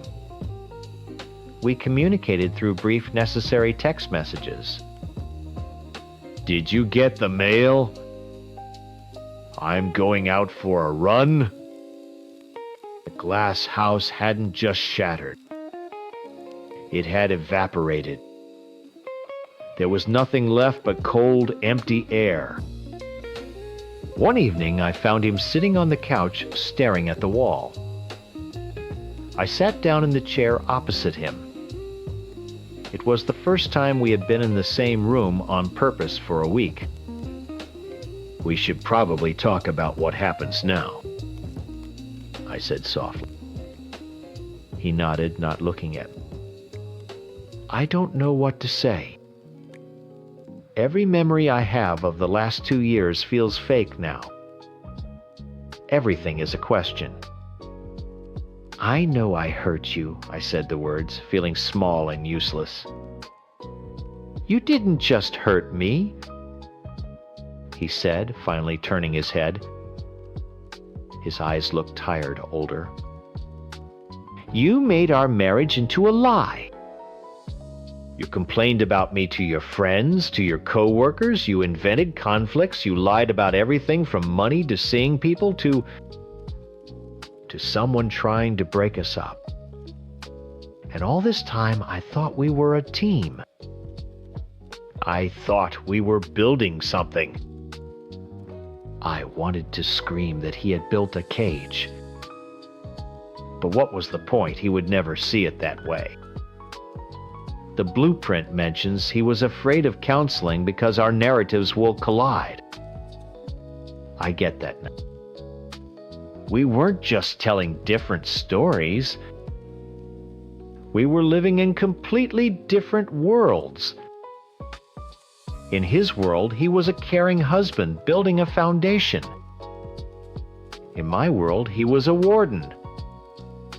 I remember that time he tried to leave before packing his bag in a slow, deliberate way, waiting for me to stop him. I remember mocking him, saying something cruel to make him stay. This time is different. He isn't packing a bag. He isn't making a show of it. He's just gone. His body is still here, but the person I married has left the building. And I'm the one who showed him the door. I did it all to get some space, a little bit of air to breathe. Now I have all the space in the world. The apartment is silent and vast. I can do whatever I want. No one is watching me. No one is asking me how I'm feeling. And I have never felt more suffocated in my entire life. He thinks my lies were the problem, the thing that broke us. But he's wrong. The lies were just symptoms. The disease was the part of me that was broken long before I ever met him. The part that learned to survive by hiding. I don't know how to live any other way. I don't know how to live without the pieces. I'm sure he told you I'm the monster. The cheating wife, the bad mother, the one who blew up our perfect little life for no reason. I've seen the way people look at me. It's easier for them to have a villain, and I guess I fit the part. But the story isn't that simple. No story ever is. We were raised Mormon.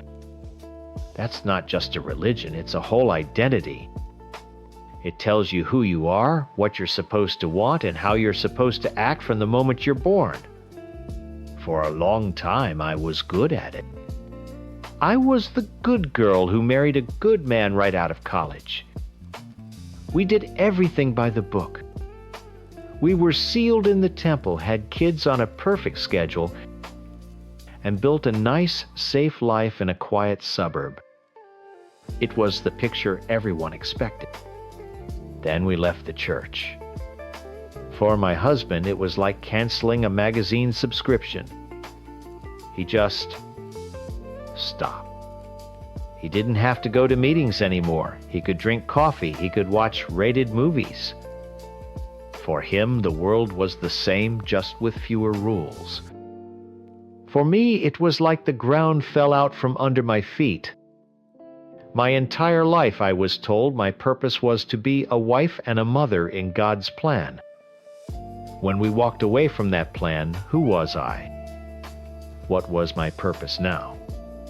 I tried to talk to him about it. I'd say things like, "I feel so lost." And he'd pat my hand and say, "We have each other. We have the kids. That's what matters." He wanted to keep the frame of the old picture. He loved the idea of us, the happy family that made it the United Front. But the canvas inside that frame was completely blank for me. Our marriage became a list of tasks. Did we pay the mortgage? Did we get groceries? Did we sign the kids up for soccer? We were great business partners. We were good roommates. But we weren't in love. We weren't even really friends anymore. We were just two people keeping a system running. The silence was the worst part. The quiet evenings after the kids were in bed, him on his laptop, me on my phone, sitting on the same couch, but a million miles apart. The world felt gray. Just an endless flat gray landscape of responsibilities. So I started drinking. Not sloppy falling down drunk. Just a couple of glasses of wine every night to take the edge off the quiet. To add a little color back into the world. He called it a bad habit. He didn't understand it wasn't a habit. It was medicine. It was the only thing that made me feel like a person instead of a machine. Then I met her. Let's call her Sarah. She started at my work in a different department. We ended up on the same project, and from the first meeting it was just easy. She laughed at my stupid jokes. She asked me about my day and actually listened to the answer. She didn't see a former Mormon wife trying to figure out how to be a normal person. She just saw me. She thought I was interesting. She thought I was funny. With her, the world wasn't gray. It was bright and loud and exciting. He calls it an affair. That word feels so cheap, so ugly. For me, it was like coming up for air after being held underwater for 10 years. It started with lunches. Then it turned into texting all day. The texts were my lifeline. We'd talk about everything and nothing, work, dumb, TV shows, our pasts, what we wanted from the future. It was the first time in years I felt like someone was actually interested in what was inside my head. Then one night, after a work happy hour, she kissed me. It wasn't planned. It wasn't some evil plot to destroy my family. It was just a moment. And in that moment, I felt more alive than I had in a decade. It was terrifying and thrilling and real. It felt like my heart, which I thought had just stopped beating at some point, had suddenly started again. The physical part was new and confusing and intense, but it wasn't even the most important thing. The most important thing was that I had a secret. I had a corner of my life that was just mine. It wasn't about being a wife to a man who saw me as part of a life plan. It wasn't about being a mother who had to be perfect all the time. It was just about me feeling something that wasn't numb. I know what you're thinking. Why didn't I just leave him? It's not that simple. I looked at my kids sleeping in their beds, and I couldn't stand the thought of breaking their world in two. I came from a divorced home. I know what it does to a kid. I swore I would never do that to my own. I convinced myself I could keep these two worlds separate. I could be the good wife and mother at home, and I could be myself with Sarah. I thought I could manage it. I thought I was being careful enough to protect everyone. I didn't want to burn everything down. I just wanted to feel warm again. I was so good at hiding it. Or maybe he was just so good at not seeing. Our life continued on its track, perfectly normal on the surface. We had family dinners. We went to parent-teacher conferences. We planned a summer vacation. And all the while, my phone was buzzing with a whole other life, a whole other me. The guilt was there, a low hum in the back of my mind. But the feeling of being seen, of being wanted, was louder. The last few weeks, I got careless. I was happier, and happy people are sloppy. One evening, we were on the couch doing our usual routine. He was watching some boring show about house flipping, and I was texting Sarah. She had sent me a funny picture, and I smiled without thinking. He looked over at me. "What are you smiling at?" he asked. My heart jumped into my throat. "Oh, just a dumb meme a friend from work sent," I said, my voice sounding way too high. He just nodded and turned back to the TV. He didn't question it. He never questioned anything. That should have been my warning. But it wasn't. A few nights later, the kids were finally asleep. I was sitting at the kitchen island phone in my hand, lost in a conversation with her. I felt that familiar spark, that little jolt of life. I was so wrapped up in it, I didn't even think. I put my phone face down on the counter and went upstairs to check on our youngest, who had been coughing. It only took a minute. I smoothed his hair, pulled his blanket up, and walked back out. When I got to the bottom of the stairs, I saw him standing there in the kitchen, my phone in his hand. He wasn't yelling. He wasn't crying. He was just standing perfectly still, reading. And then he slowly looked up at me. The look on his face wasn't anger. It wasn't even sadness. It was just blank. Like he was looking at a stranger. That blank look was worse than any screaming match could have been. For a second, I wished he would yell. I wished he'd throw the phone against the wall, call me every name in the book, something, anything. But he just stood there, his face like stone. He finally lowered the phone and placed it carefully on the counter, as if it were a piece of evidence. "Who is she?" he asked. His voice was completely flat. No anger, no pain. It was the voice he used for a business call. "She's a friend from work," I whispered. My whole body was shaking. "It doesn't look like friendship," he said, still in that dead, calm voice. The quiet was suffocating. I started to cry a pathetic, messy sob and tried to explain. I told him I was lost, that I was drowning, that our marriage felt empty. I threw every desperate feeling I had at him, hoping one would stick. Hoping one would make him see the real problem. He listened without interrupting. When I was done, all tear-stained and exhausted, he just nodded slowly. "Okay," he said. Here's what we're going to do. And just like that, he became a project manager. It wasn't a conversation. It was a list of action items. 1, we would start marriage counseling immediately. 2, I would go back to my own therapist. 3, I would stop drinking. 4, I would cut off all contact with her, outside of what was absolutely necessary for work.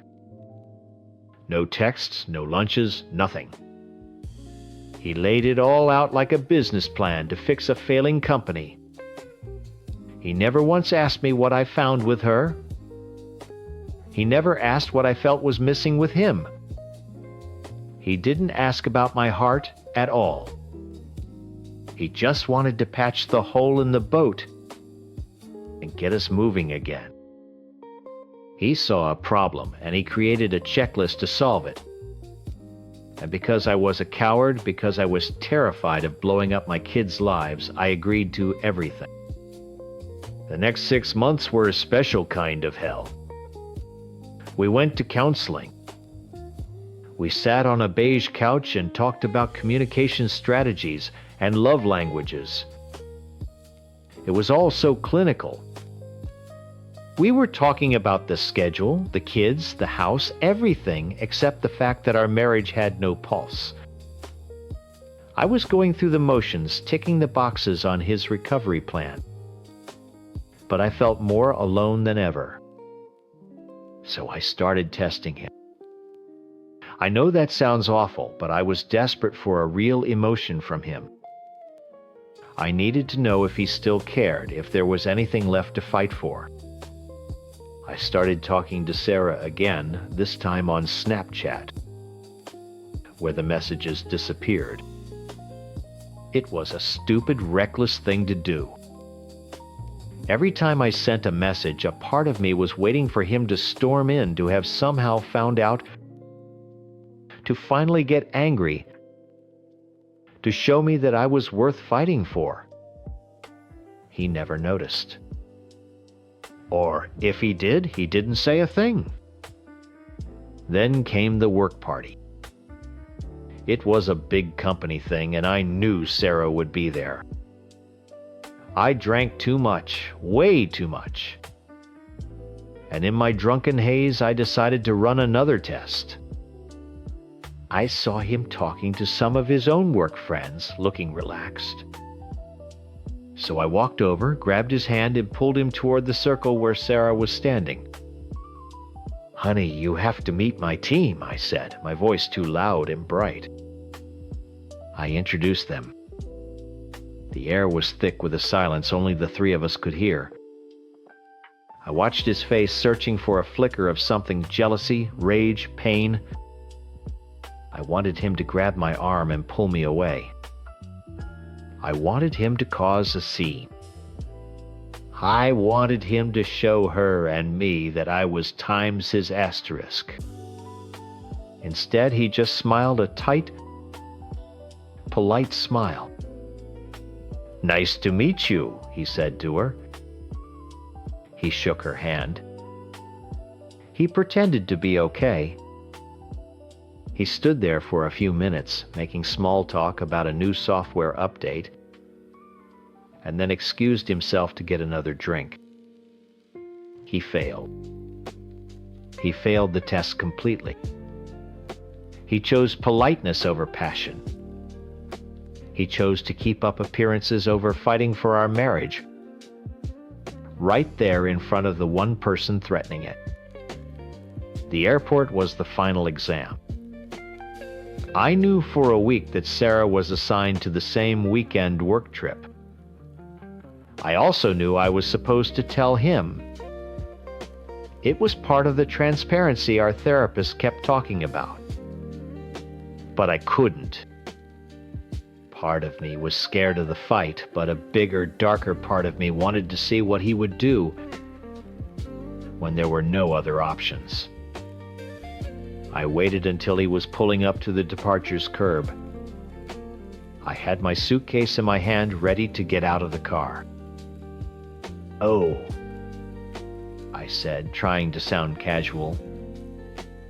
I forgot to mention Sarah is going to be on this trip too. The boss just added her to the project. I saw it then. For 1 second, I saw the man I was hoping for. His knuckles went white on the steering wheel. A muscle in his jaw twitched. You're fucking kidding me, he said, his voice low and tight with anger. My heart leaped. Asterisk. Finally times, I thought. Asterisk. Here it is. Tell me I can't go.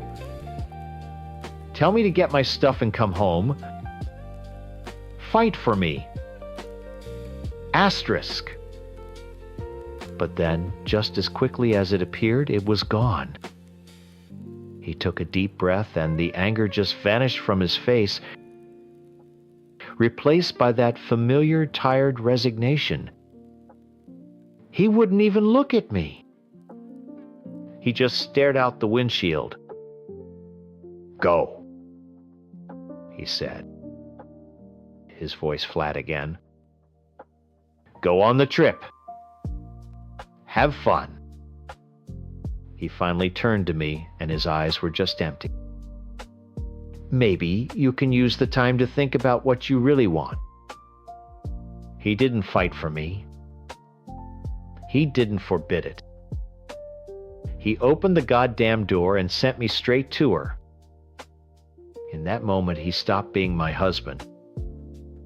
He was just my roommate, the guy who co-signed the mortgage. He was telling me to go think about what I wanted, but what he was really saying was that he was done fighting. He was giving up.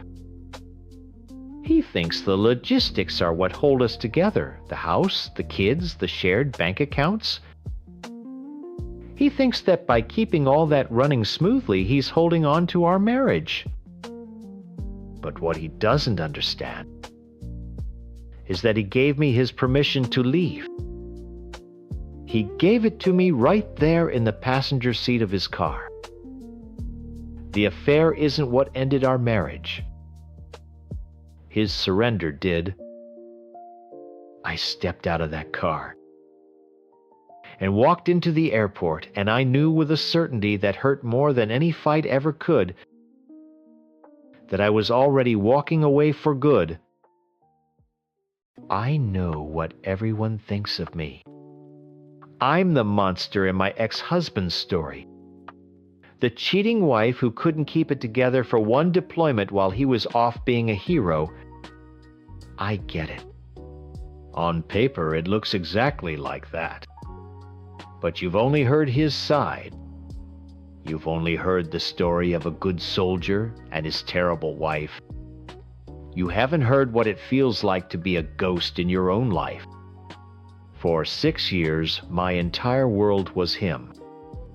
I wasn't just a person. I was his wife. That was my job, my identity, my everything. My favorite word was we. Asterisk, we. Times are going to the movies. Asterisk. We times are saving for a house. Asterisk. We times want 2 kids, a boy and a girl. My whole future was a picture with him in the center of it. I had built my life on the foundation of him, and I thought it was solid as rock. Then the deployment orders came down. For him, it was a date on a calendar, a duty he had to perform. For me, it was a death sentence. Not his death necessarily, but ours. The death of us. The future we had planned was suddenly a fantasy that could be wiped out by a single bullet or a roadside bomb 1,000 miles away. The panic was instant and suffocating. I begged him. I mean, I really truly begged him. Don't go, I'd say, tears streaming down my face. There has to be another way. Tell them you can't." Tell them something. Choose times us, asterisk. He would just look at me with this patient, tired expression, like I was a child throwing a tantrum. He heard the words, but he didn't hear the terror behind them. To him, it was just a wife being clingy. He couldn't see that I was watching my entire world get loaded onto a C-130. He'd say things like, "It's only a year," or "We'll be fine." He didn't get it. The Army had already won. He had chosen them over me a long time ago. This was just the final proof. His solution was for me to move back to my hometown and live with an old friend. He sold it as a smart financial plan. We'd save money. I'd be around people I knew. To me, it felt like being put into storage. He was packing me up, putting me in a box, and shipping me off until he was ready to come back and play house again. I was supposed to just sit there patiently waiting for him to decide our life could start again. The day he left, he kissed me goodbye and saw a wife crying because she'd miss her husband.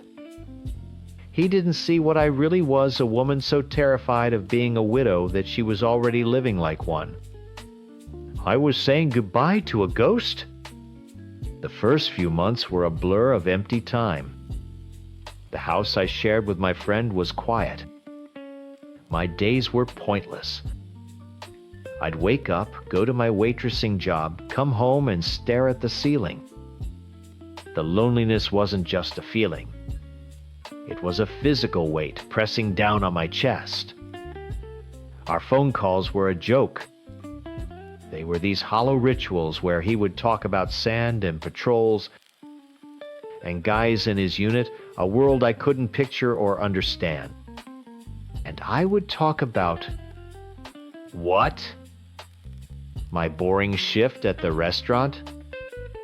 The weather? We were living on different planets. I was in a holding pattern my entire existence, depending on a staticky phone line and the hope that he'd come back in one piece. That's when an old friend from high school, Mark, came back into my life.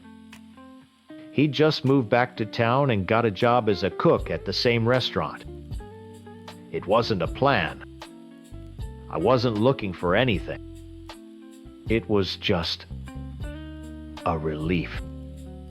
He was there, in person, solid.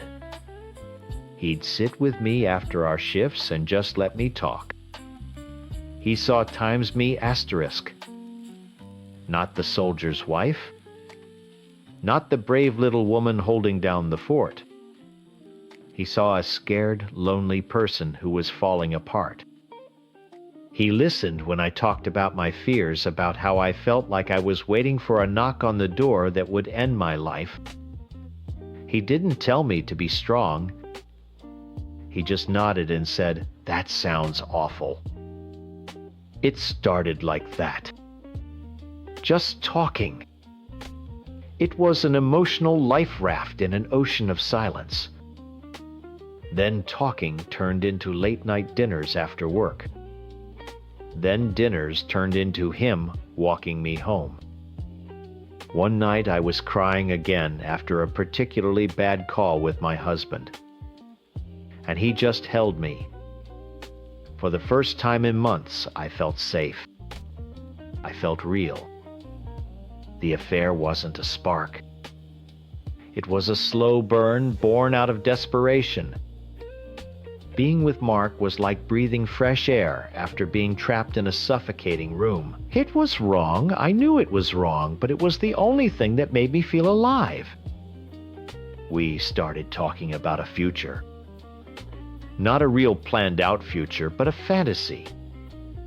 We'd whisper about getting a small apartment together, maybe even having a baby. It sounds crazy and cruel, I know. But it wasn't about replacing my husband. It was about trying to build something, anything that was tangible. Something that couldn't be taken away by a war I had no control over. I was trying to build a new house on any piece of solid ground I could find because I was absolutely convinced the one I had was about to be turned to dust. I let myself believe in it. I let myself fall into the comfort of having someone there. For a few weeks, I felt a kind of dangerous peace. I was juggling two lives, and the guilt was eating me alive. But the fear was gone. I had a plan B. I had a life raft. One night I was texting Mark from the couch, smiling to myself for the first time in what felt like forever. "You make me feel normal again," I typed. He replied almost instantly. "You are normal. We can be normal together." I wrote back, my heart doing a stupid little flip. "I'm starting to believe that. I can't wait to see you tomorrow." My phone buzzed again a second later. I looked down, expecting another sweet message from Mark. But the name on the screen wasn't his. It was my husband's. The message contained only 5 words, a perfect copy of the last text I'd just sent to Mark. "I can't wait to see you tomorrow." My blood ran cold. I stared at the screen at my husband's name above my own words meant for another man.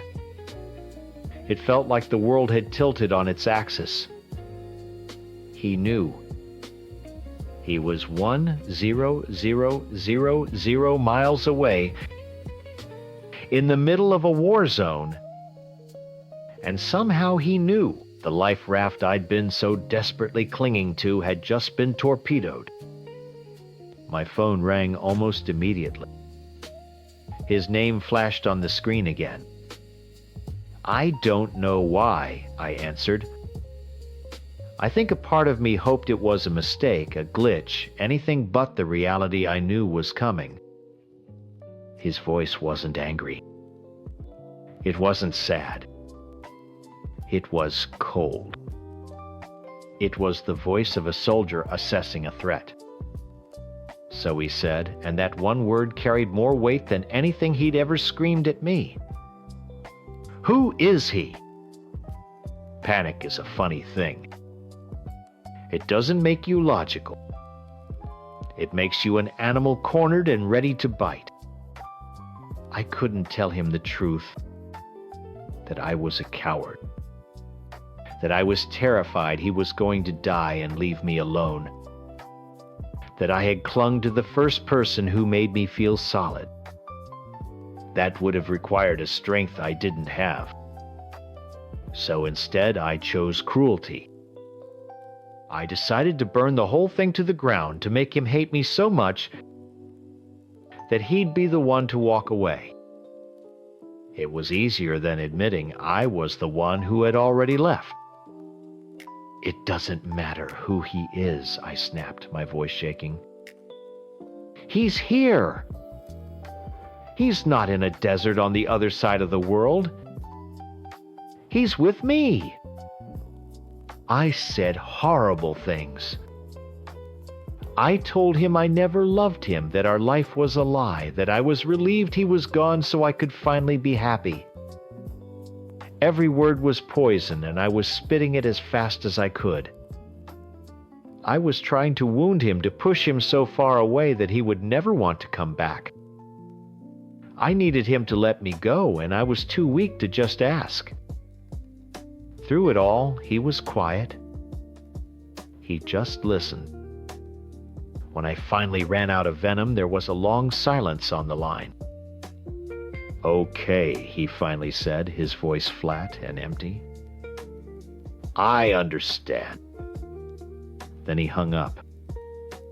I never imagined what would come next. I expected angry emails, maybe him telling his family what I'd done.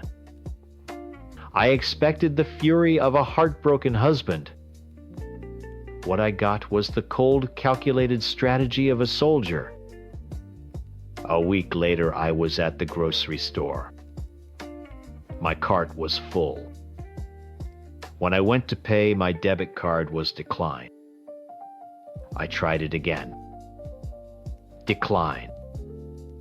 I laughed it off, embarrassed, and tried our joint credit card. Decline. A cold knot formed in my stomach.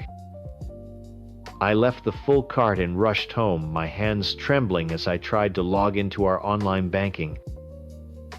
Access denied. Changed password. I tried everything, my email, our bills, all of it. Locked out. Erased. He hadn't just left me. He had financially vaporized me. I had $27 in my purse, and that was it. I was stranded. Then the attacks at work started. At first it was small things. A table of guys, friends of his from a nearby town, would come in, run up a huge bill, and then complain about my service to get it for free. Then it got worse. Tables would just walk out on their checks, leaving me to cover the bill. My manager was sympathetic at first, but it kept happening always on my shifts or marks. The phone would ring with fake reservations. People would call and complain about food they never ordered. It was a campaign. A coordinated, systematic demolition of our ability to make a living. We were both fired on the same day. Our manager said he was sorry, but we were costing the restaurant too much money. As I walked out with my box of things, I realized the full extent of his revenge. He wasn't just breaking up with me. He was making sure I had nothing. No money, no job, no way to survive. He was an ocean away, but his ghost was here tearing my life apart piece by piece. Fantasy I had with Mark couldn't survive reality. Our life raft, which had felt so sturdy in the calm waters of our secret affair, was splintering in the storm. The pressure was immense. We had no money. We couldn't find new jobs. Every argument became a screaming match fueled by fear and resentment. The man who had been my gentle safe harbor became angry and cruel. He accused me of ruining his life. I accused him of not being the man I thought he was. It got ugly. The whispers of a future we'd shared turned into accusations and bitterness. It was during one of our worst fights that I started to feel sick. I thought it was stress at first, but the feeling didn't go away. A week later, a cheap test from the dollar store confirmed my deepest fear. 2 pink lines. I was pregnant. And just like that, I was completely and utterly alone. My relationship with Mark shattered for good shortly after collapsing under the weight of everything. He was gone, and I was left with nothing but his baby growing inside. I did the only thing I could think of. I called my husband. I wasn't calling to ask for him back. I wasn't even calling to say I was sorry because I knew how hollow that would sound. I was the last person on earth making a final call before the world ended. I was drowning. And I was reaching for the man who once promised he would be my anchor, completely forgetting that he was the one who had kicked me overboard and was now watching me sink from the shore. I don't remember what I said. I just remember sobbing into the phone, a desperate, hopeless sound. He listened just like before. When I was done, there was that same cold silence. "You made your choice," he said, and hung up. That was the last time we ever spoke. He's a hero to everyone who hears his story, and I am the villain. Maybe they're right, but I wasn't trying to be evil. I was just a woman who was so terrified of being left behind that I set my own life on fire just to feel some warmth.